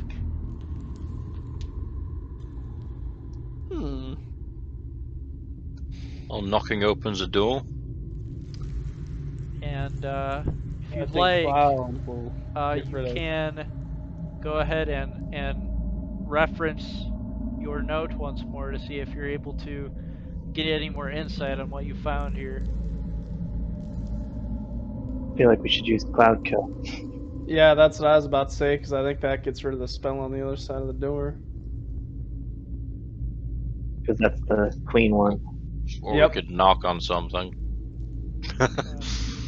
If we want to, what did it, I don't know where the I think I lost the note, but Okay. instant death, is that what it said So- would happen? The note said, "May this wretched pit serve as a reminder to the depth of your betrayal. Hope for freedom lies in the abandonment of murky allegiances and in the faith of your queen. Trust instinct alone, and demise will be yours." I am going to take the scroll of what was it? Something with Cloud. Cloud Kill. Yeah, Cloud Kill, and I'm going to use it at the entrance here to try and get rid of whatever spell is on the other side of the door there. I'm backing away quite a bit. Are you able to cast that? Cloud I know it Kill sends out a cloud that is a changes. 5th level conjuration spell with a range of 120 feet. You create a 20-foot radius sphere of poisonous yellow-green fog centered on a point within range. And it deals a shit ton of poison damage. Oh God, I'm glad I did not open that. I'm just gonna hand him the scroll and walk away. Okay, so you have a scroll of Knock, which came off the body of the Rook, and you have a scroll of Cloud Kill, which came off the body of the Trident, and you have your hint. You are never gonna touch a spell again, are you? Nope. Okay. So Knock or cloud kill? I'm game. yeah, your choice. What do you guys think you should use? We could use Cloud Kill as long as you detonate it far enough down the hole that we're not in the sun. Well, this spell won't hurt us. It'll go away from us, so I just need to aim You have it. to center it at a point. What would you center it on? And there'd be a 20-foot radius around Are that there- point. Is there any like noticeable things on the other side of this besides the lever? Nope, it just turns to the right. Okay. I think we wanted to hit the portcullis, Yeah. maybe. Okay, so were you wanting to center it on the portcullis? Sure. Let me see the range or the Range size was of it again. 120 feet. Yeah, the size of the cloud. Okay. 20-foot is it- radius, I think. That's a big old hoagie. Yeah, 20 foot. So, yeah. Yeah. Okay, well, I'll back up. It's probably to this side then. Are you really using me as cover? Perhaps you should get in the room with a door, You're my mentor. and then You're we supposed can to hide lead the behind way, it. man. The door no longer exists as far as I Yeah, know. it's gone. You are now the doors, Ashir. Well, either way, you guys are very dangerously close to the blaster. Yeah, you know what? Fuck it. I'll be behind you. Okay. Alright. Everybody runs for cover. And Zashir, you hold this spell scroll of Cloud Kill, centering it on this portcullis. Are you going to unleash it? It just nuclear bombs and kills us all. Yeah, Hit a cave in. Okay. I'm gonna make it so it passes through the thing. Sure. So you recite the verbal components needed to cast this spell, and as you do, you see a glimmering flicker of light over the words of this spell scroll as they disappear and form into new words. And as you cast it, you see the spell scroll begin to morph into the words of spell scroll knock. And knock is cast on the portcullis as the lever switches downward. The steam of whatever magic was locking this portcullis drifts away from it, and it begins to slowly creak open. Oh, Thank God. yeah. Yay! Oh, you guys did it! You're so smart. Oh everyone God, just, we're in the same everyone place. just runs, just straight up sprints. So yeah, we'll end up leaving it here after you guys get past your first room, but I will give you a little bit of a teaser of what's next. So yeah, you guys escape your first chamber of the Lost Bastille and turn to your right down a long, musty hallway. And you... Oh, shoot. Come to a death knight. Right. Let's see here. They've come to kill us. I'll go ahead and I'll move your characters. Oh, hey, is that future me? Maybe. Okay. Is that So, war? turning right, you're able to see above the murky water, I would say 10 feet above it, there is a sort of bridge that is built here that has since collapsed. You see holes in the stone. Part of the railing has fallen apart as a column has been crushed and comes down. And you're able to see the body of another one of these rook insigniaed skeleton knights that lies in front of this heavy shut steel double door. I'm a shoulder charger. No, I'm just kidding. You what? No, nothing. I was just joking around. I said I'm a Okay. shoulder charger. All right. So yeah, it seems whatever lies behind this door will lead us closer to our goal. Good job solving your way out of that room. I would have hated to see you guys accidentally cast Cloud Kill on yourselves. So yeah, we'll go ahead and 2 weeks from now continue deeper into the dungeon and see what is in store for us next time.